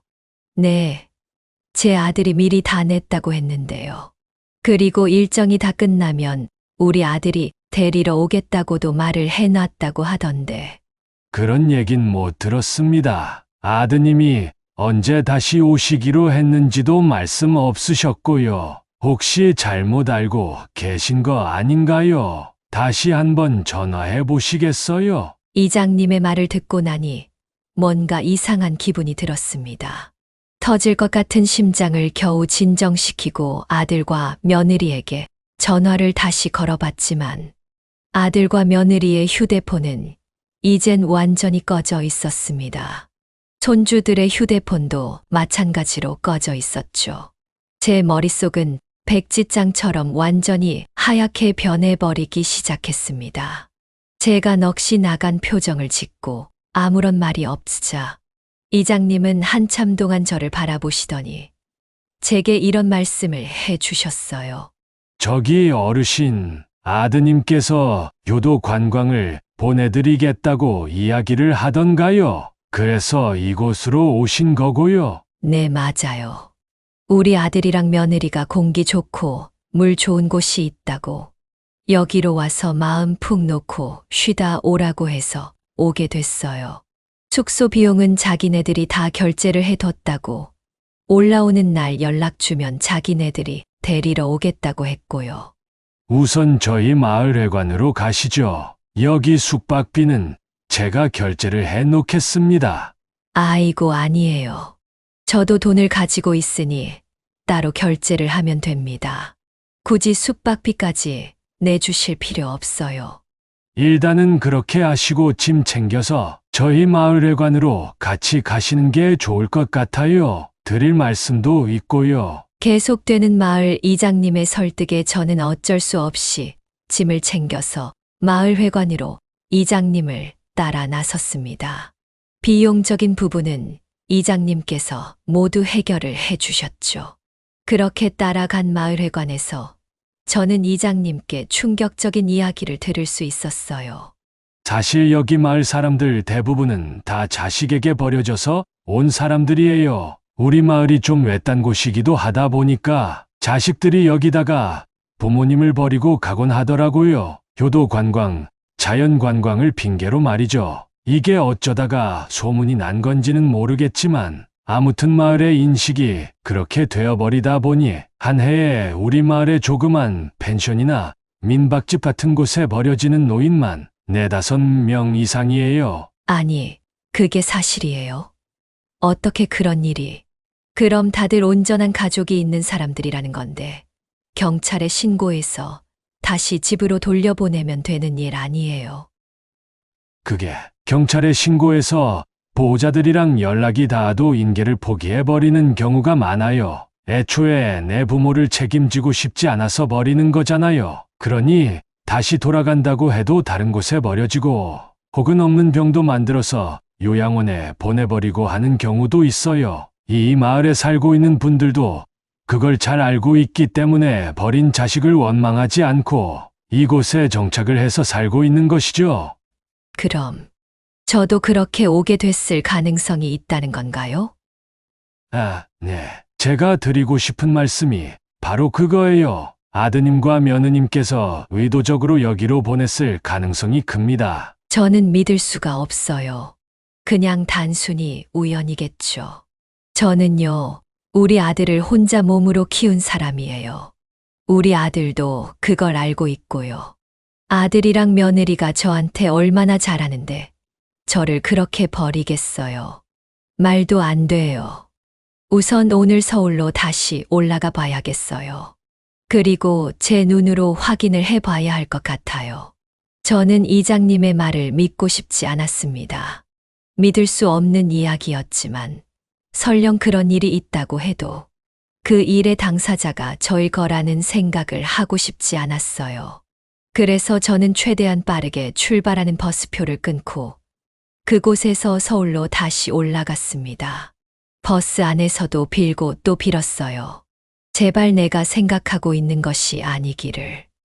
내가 버려진 것이 아니기를 말이죠. 그렇게 버스는 4시간여를 달려 서울에 도착했고, 서울에 도착하자마자 저는 택시를 타고서 집으로 향했습니다. 그렇게 도착한 집에는 아무것도 없었어요. 아들도 며느리도 손주들도, 그리고 가구들도요. 집안은 완전히 텅 비어서 어떤 것도 남아있지 않았습니다.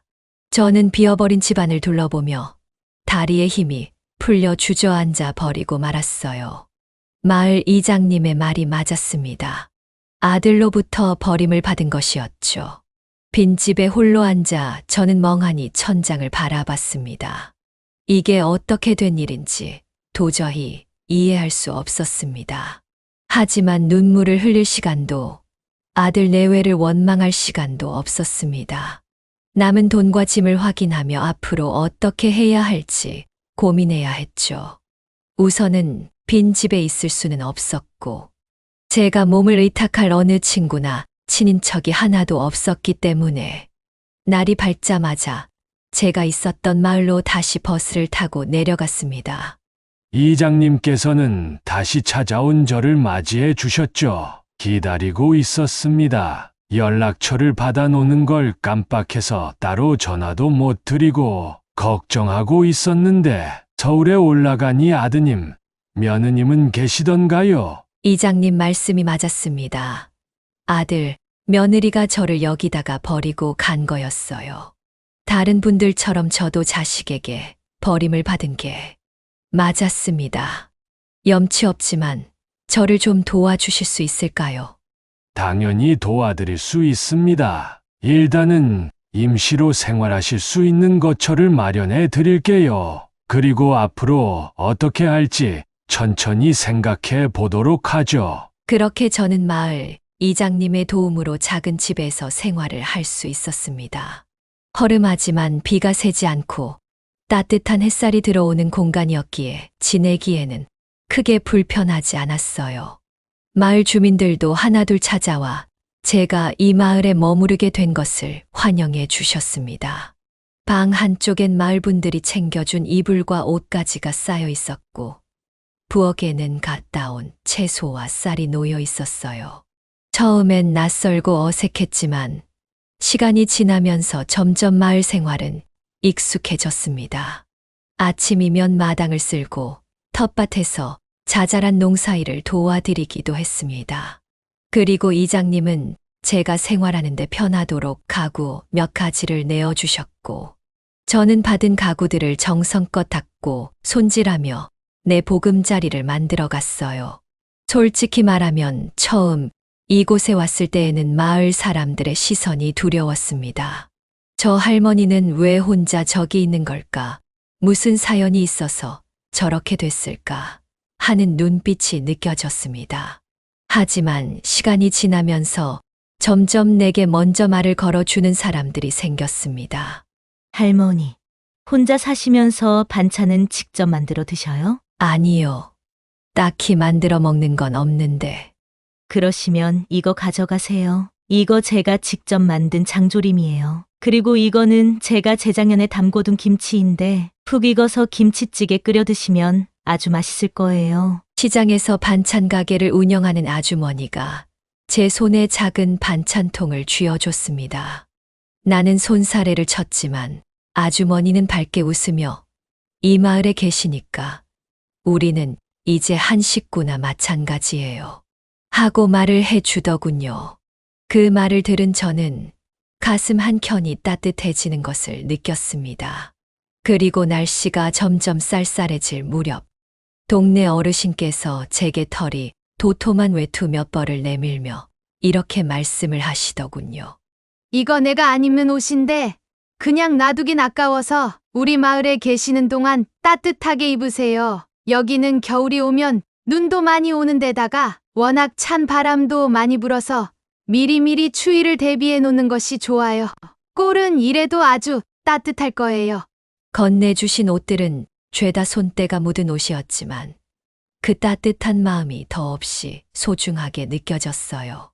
그리고 마을 사람들뿐 아니라 이장님께서도 늘 조용히 저를 살피며 무슨 일이 생기면 먼저 손을 내밀어 주셨습니다. 저는 어느 순간부터 고민이 생기면 이장님과 차 한 잔을 하며 마음을 터놓게 되었죠. 그리고 이장님의 소개를 통해 읍내에 있는 요양병원에서 요양보호사로 다시 일을 하게 되면서 생활비도 벌 수 있게 됐습니다. 제가 돌봐드리는 어르신들은 대부분 다 이런 이야기를 하시더군요.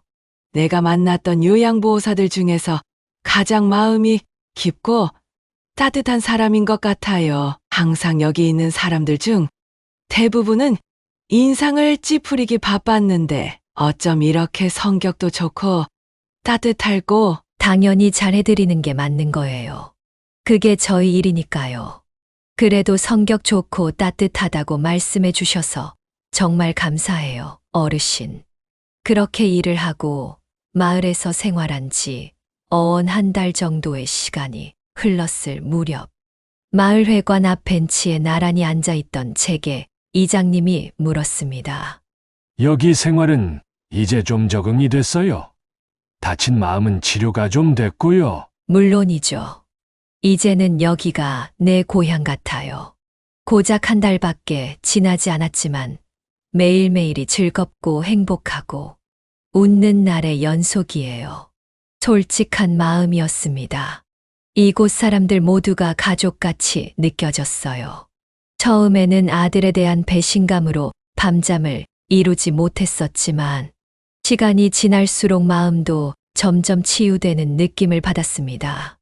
그러던 어느 날 이장님이 제게 찾아와 조심스럽게 말을 건넸습니다. 갑자기 생각이 나서 물어보는 건데 혹시 통장 확인은 해봤어요? 통장이요? 아니요.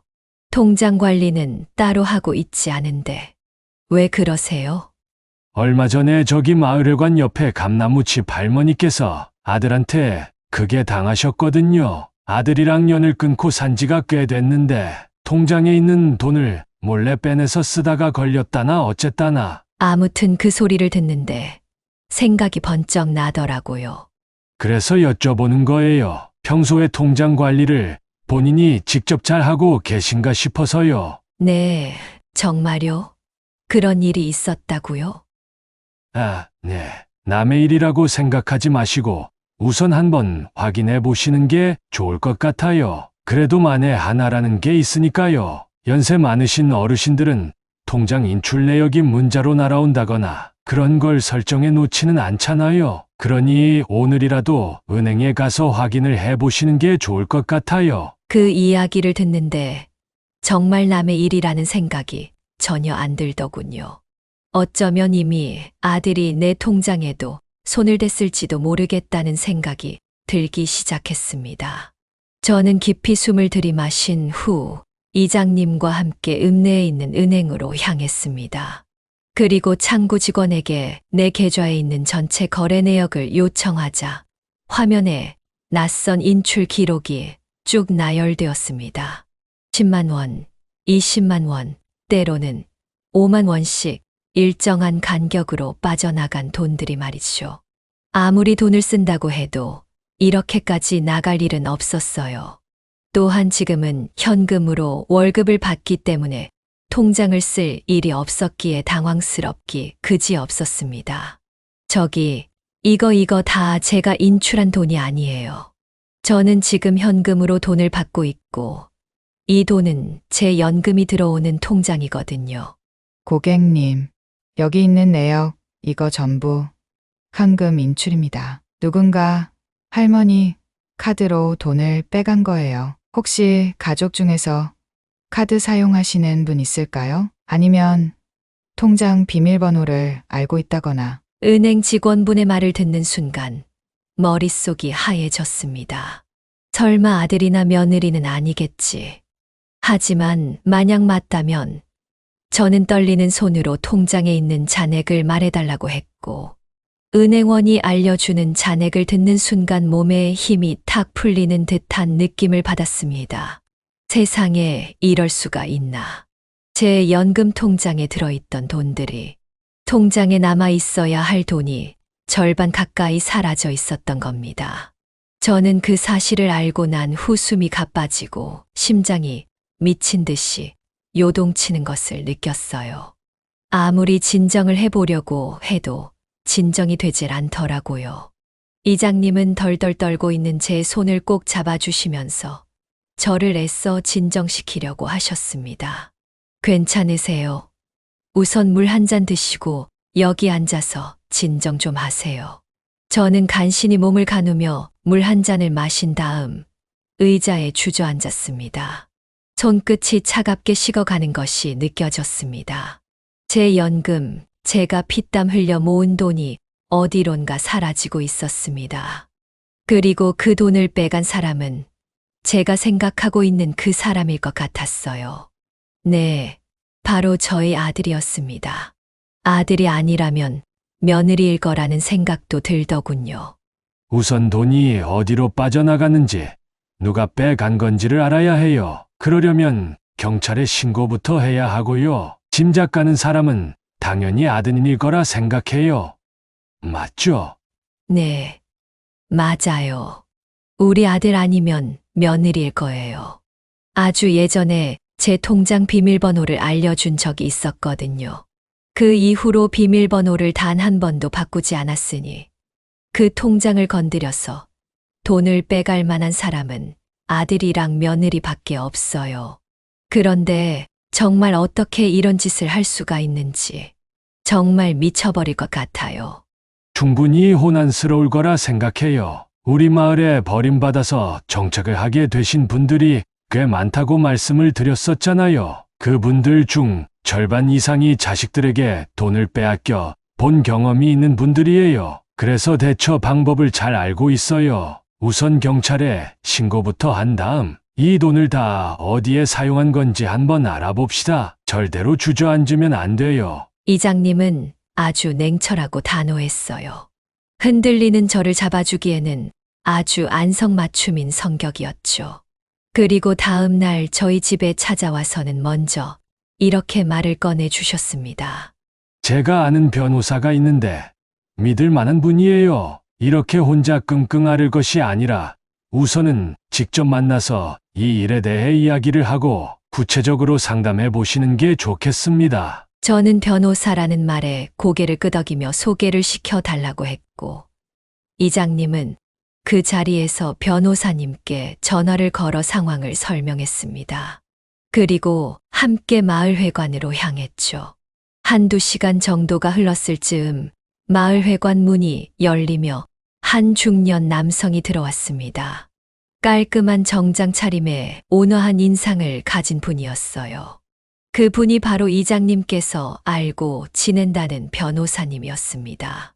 안녕하세요, 어르신. 이장님께 연락받고 급히 왔습니다. 어떤 일 때문에 그러시는 건지 저한테 구체적으로 이야기를 해 주실 수 있을까요? 저는 조용히 고개를 끄덕이며 은행에서 뽑아 온 통장 거래 내역서를 변호사님께 내밀었습니다. 변호사님은 꼼꼼히 거래 내역을 살피며 고개를 끄덕이더니 한 가지를 짚어냈어요. 어르신, 여기 거래 내역서에 MH대부라는 곳이 보이시죠? 여기서 주기적으로 금액이 오고 간 내역이 있네요. 그런데 대부 내역이 한두 군데가 아닌데 혹시 사금융 사용하신 적이 있으신가요? 대부업체라는 말에 저는 심장이 철렁 내려앉았습니다. 대부업체라니요? 그럼 그 돈이 다 빚을 갚는 데 쓰였다는 말인가요? 저는 태어나서 사금융은커녕 1금융에서도 대출을 받아본 적이 없는 사람이에요. 제 말을 들은 변호사님은 조심스럽게 설명을 이어나가셨습니다. 최근 몇 개월간 일정한 금액이 반복적으로 인출된 걸로 보아 아드님께서 매달 이자를 갚고 있었던 것 같습니다. 그런데 마지막 인출 금액이 상당히 크네요. 아마 빚을 갚으셨거나 혹은 또 다른 빚을 지셨을 가능성이 있습니다. 그 말을 듣는 순간 눈앞이 아득해졌습니다. 아들도 며느리도 둘 다 돈을 잘 버는 편이었고 빚은 없는 것으로 알고 있었는데 대부업체라니 대체 무슨 일이 일어나고 있는 건지 도무지 알 수가 없더군요. 그래서 저는 떨리는 마음을 겨우 가라앉힌 후 변호사님께 물었습니다. 변호사님, 혹시 여기 대부업체에다가 연락을 취해 볼 수 있을까요? 어떻게 하다가 이렇게 큰 돈을 거래하게 됐는지, 무슨 일이 있는지 정확히 알고 싶어요. 네. 우선은 제가 여기 대부업체가 어떤 곳인지부터 알아보고 전화를 한번 해보도록 할게요. 그리고 만약 이 돈이 빚을 갚는 데에 쓰인 게 맞다면 혹시 제가 돈을 돌려받을 수 있는 방법도 있을까요? 변호사님은 한참을 고민하더니 조심스럽게 대답했습니다.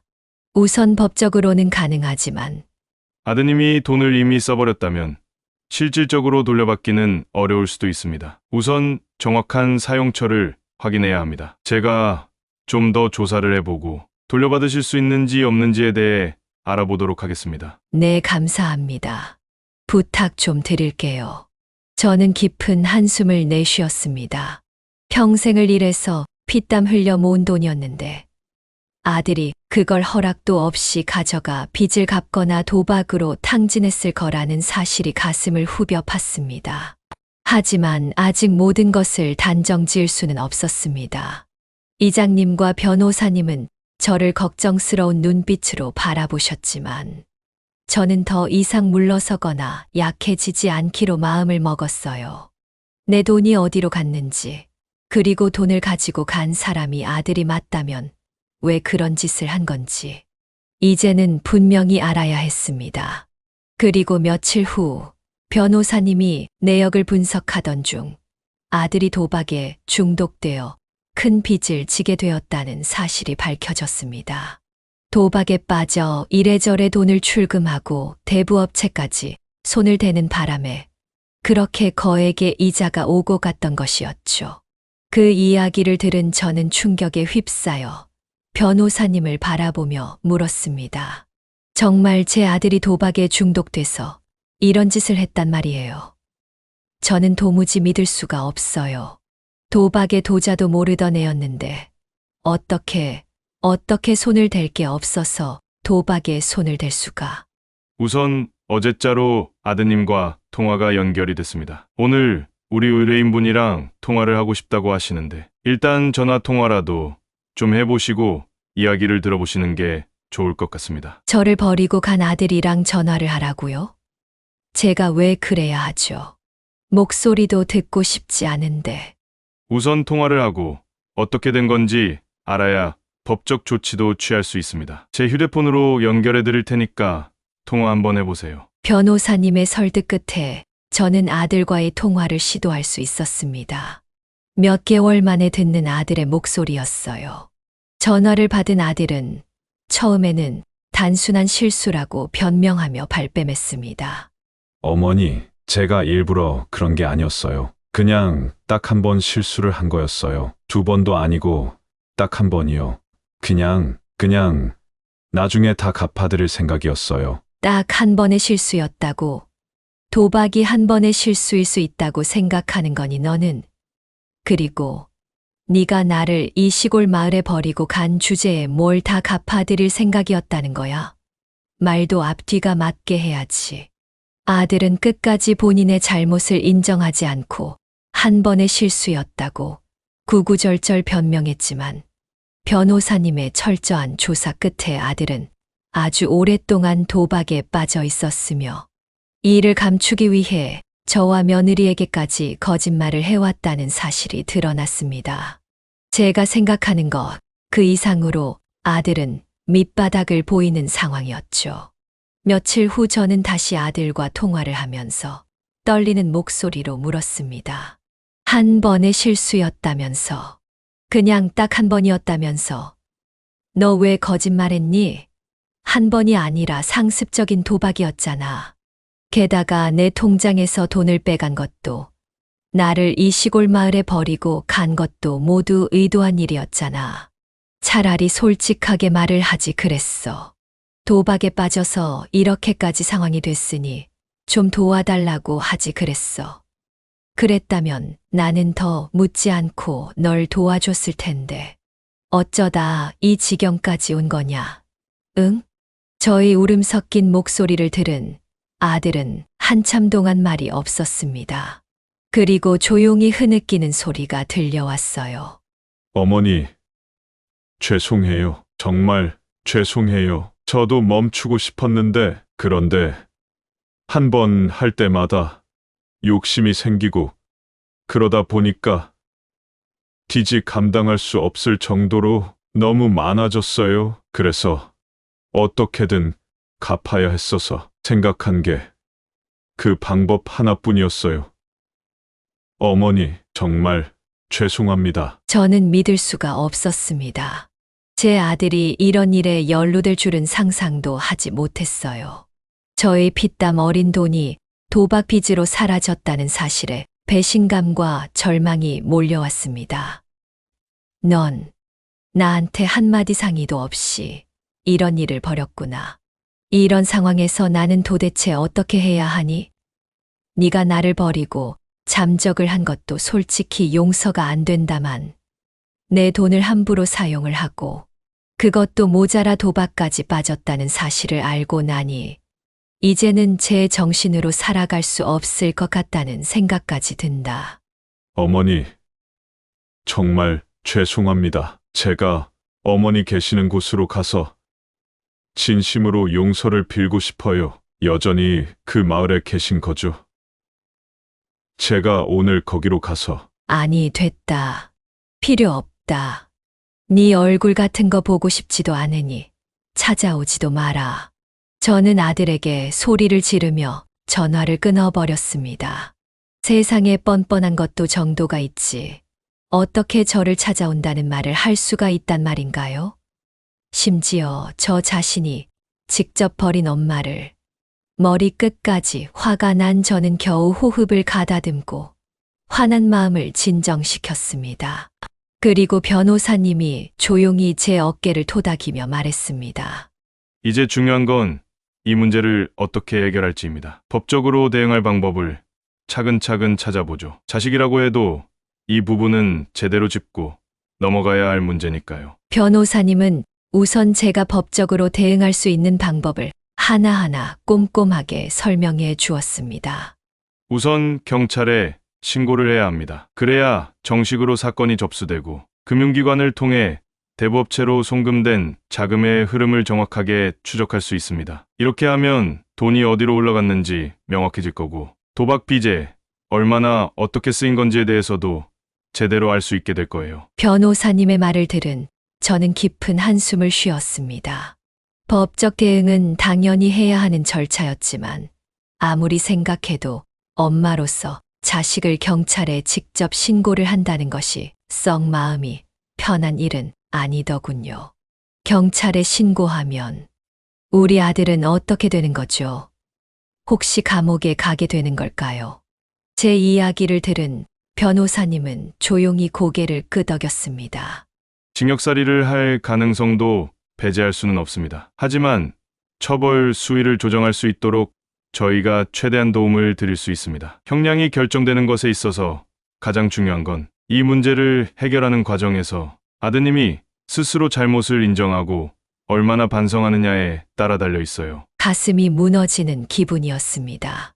신고를 하지 않는다고 하면 어쩌면 계속해서 돈이 빠져나가게 될 수도 있을 것이고, 신고를 한다면 아들이 법적으로 처벌을 받고 징역살이를 할 수도 있는 상황이었죠. 한참을 고민하던 저는 변호사님께 이런 결정을 내렸습니다. 경찰에 신고는 하겠어요. 어차피 하면 안 될 짓을 한 것이기 때문에 부모 자식 간이라고 하더라도 신고는 당연히 해야 하는 절차라고 생각합니다. 하지만 최소한의 처벌만 받을 수 있도록 도와주세요. 저는 아들의 인생을 망치고 싶지 않아요. 제 아들은 분명히 잘못했지만 저는 아들이 이 일을 통해서 제대로 인생을 깨닫고 다시 정상적인 삶을 살 수 있길 바래요. 비록 저를 이곳에다가 버리고 제 통장에 있는 돈까지 죄다 빼냈지만 그래도 어미 된 입장으로서 제 아들을 포기할 순 없습니다. 제 말을 들은 변호사님은 고개를 끄덕이고 제 손을 꼭 잡아주시면서 이렇게 이야기를 했습니다. 그 마음 100번이고 1000번이고 이해합니다. 정말 옳은 결정을 하셨습니다. 저희가 최선을 다해 도와드릴 테니 걱정하지 마세요. 그리고 마음도 많이 복잡하실 텐데 결정 내리시느라고 고생 많이 하셨습니다. 아닙니다. 모쪼록 잘 부탁드릴게요.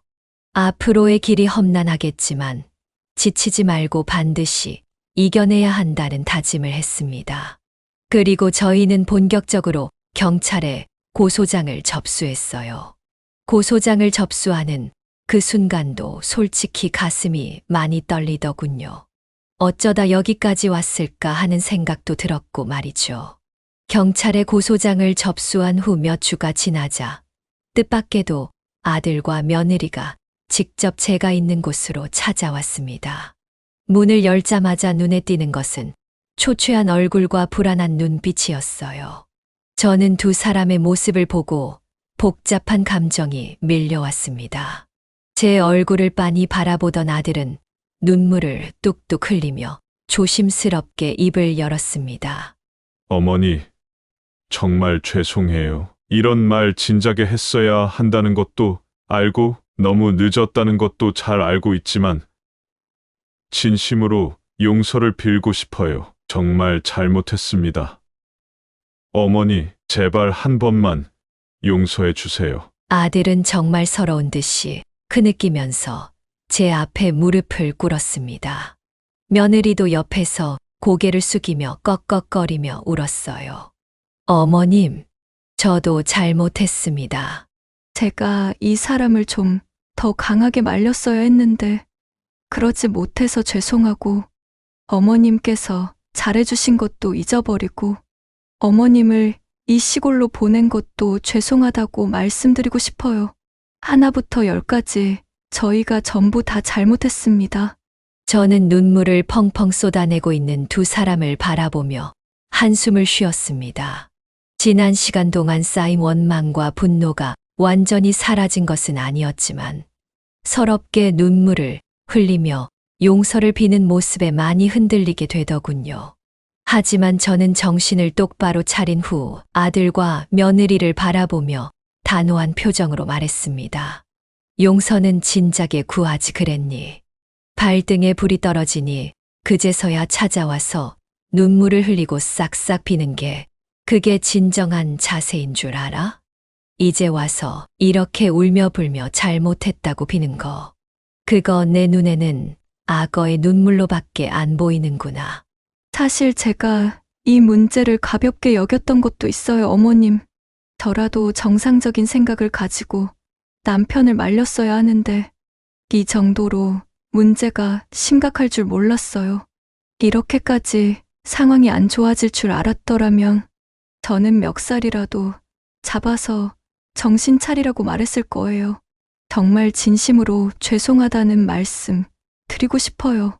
그리고 시간 지나면 어머님을 다시 모셔올 생각이었어요.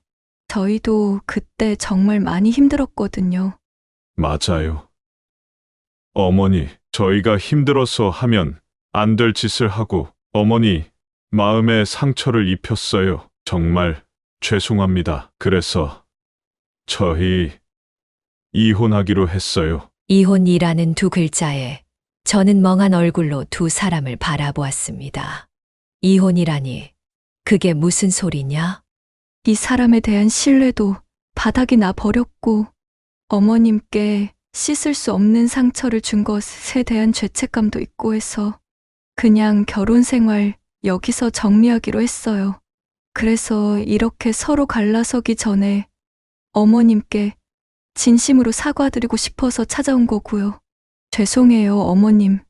저는 아들과 며느리를 반복해서 번갈아 쳐다봤습니다. 무슨 말을 해야 할지 도무지 감이 잡히질 않더라고요. 그렇게 한참을 고민한 끝에 조용히 입을 열었습니다. 그래, 너희는 그런 이유로 헤어진다고 치고 애들은 어떻게 할 거니? 양육권은 누가 가지기로 한 거야? 아들은 눈물을 닦으며 말했습니다. 솔직히 말하면 애들은 저희랑 지내는 것보다 어머니를 많이 보고 싶어 했어요. 어머니 그렇게 시골로 보내드리고 난 이후에 베이비시터가 잘 구해지지 않아서 장모님 댁에 항상 맡겼었는데 장모님이랑 지내는 걸 애들이 많이 힘들어 하더라고요. 저도 솔직히 아이들에게 제대로 된 아빠 노릇을 못했어요. 어머니만 허락해 주신다면 아이들을 어머니랑 함께 지내게 하고 싶어요. 저도 이 사람이랑 같은 마음이에요, 어머님.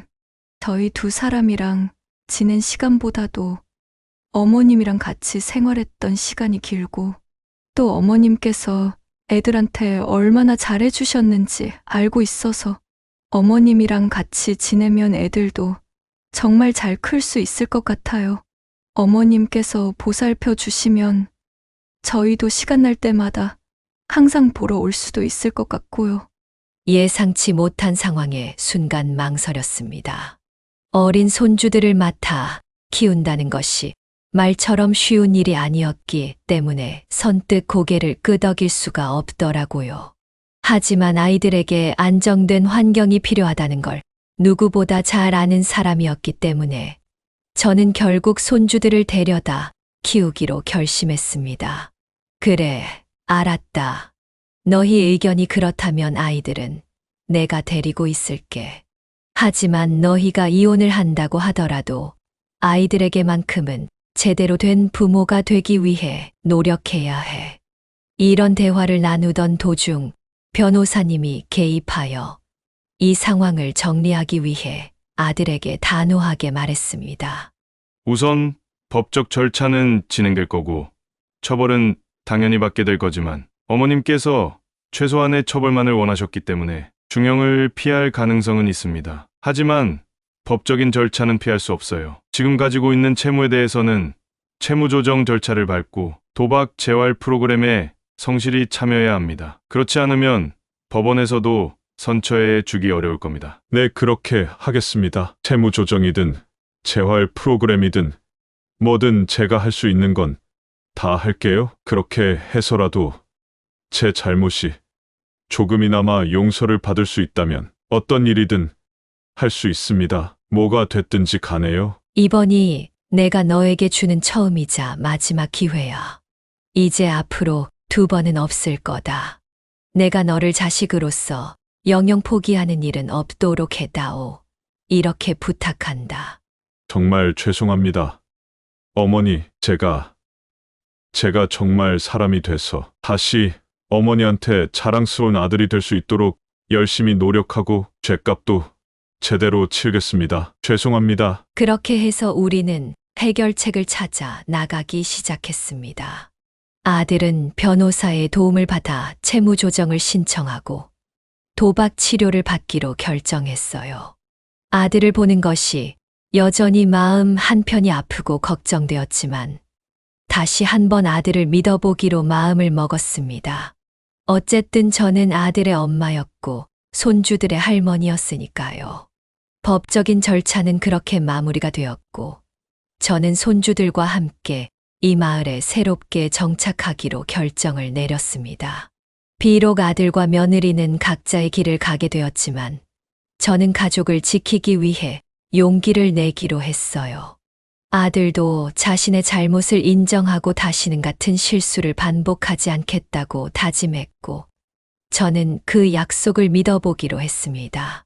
손주들은 지금 아주 잘 자라고 있고 어르신들만 가득하던 마을에는 아이들의 웃음소리가 곳곳에 퍼지기 시작했어요. 아이고, 네 집 강아지들이 이렇게 예쁜 거 했네. 노인네들밖에 없던 이 마을에 애들 웃음소리가 퍼지니까 아주 그냥 생기가 확 도는 것 같네, 그래? 그렇죠. 요즘 우리 손주들 보는 낙으로 살아가고 있어요. 그래. 그런 낙이라도 있어야지. 아들은? 치료 잘 받고 있대? 예. 도박 중독이라는 게 생각보다 무서운 거라고 하더라고요. 아들도 이번 기회에 손 싹 씻고 정신 제대로 차리겠다고 열심히 프로그램 치료 받고 있다고 하네요. 그래도 참 다행이야. 비록 안 좋게 이 마을에 처음 왔지만 그래도 지금은 한 식구가 되어서 이렇게 뿌리도 내리고 이렇게 이쁜 손주들도 옆에 있고 아들도 정신 차리고 앞으로 행복한 일만 있었으면 좋겠네. 진심으로. 첫 시작은 그저 어둡고 컴컴한 터널을 걷는 기분이었습니다. 내가 정말 행복해질 수 있을까? 이렇게 외롭게 죽게 되는 것이 아닐까 싶었는데, 용기를 가지니 그래도 많은 것들의 변화가 생기더라고요.